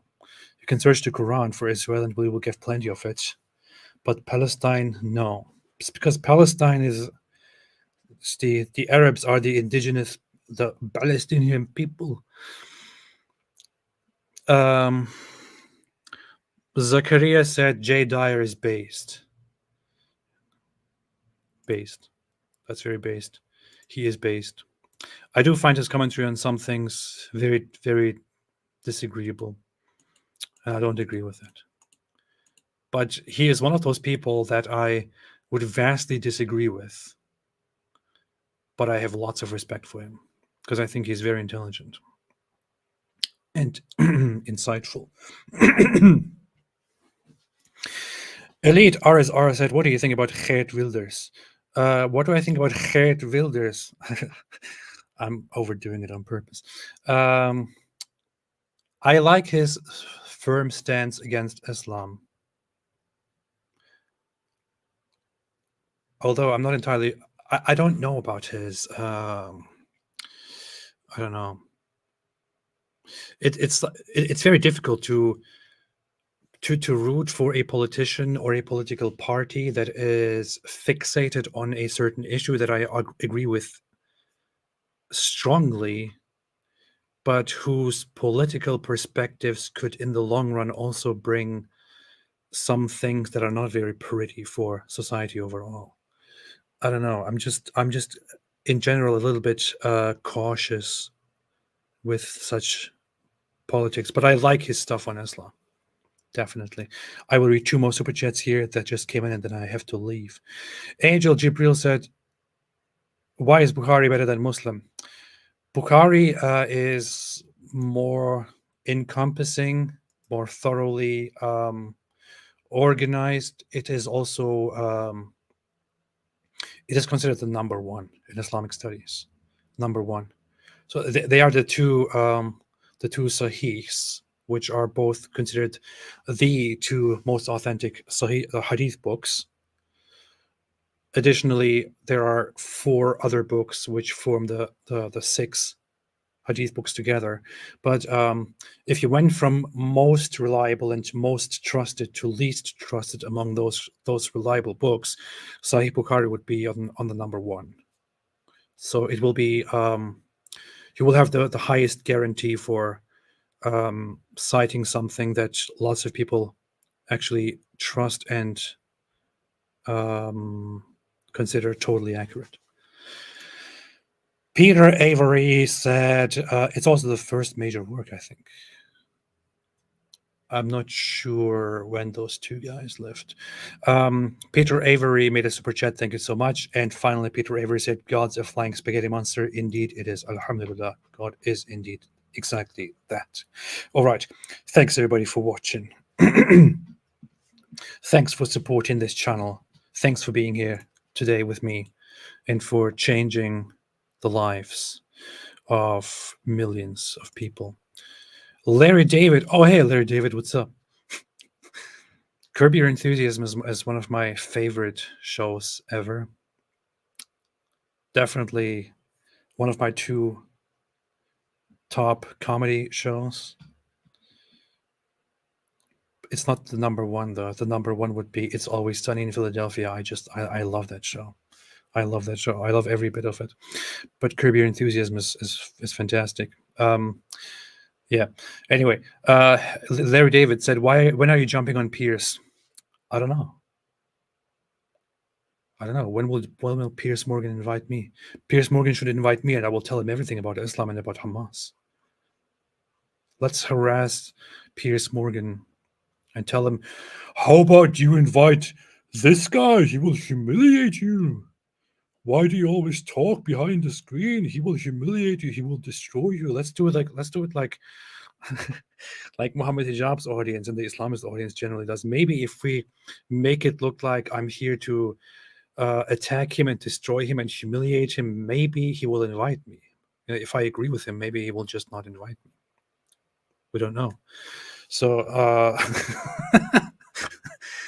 maybe we should all send him mass tweets and messages and emails saying, why do you not invite the Apostate Prophet? Are you scared? You're shaking.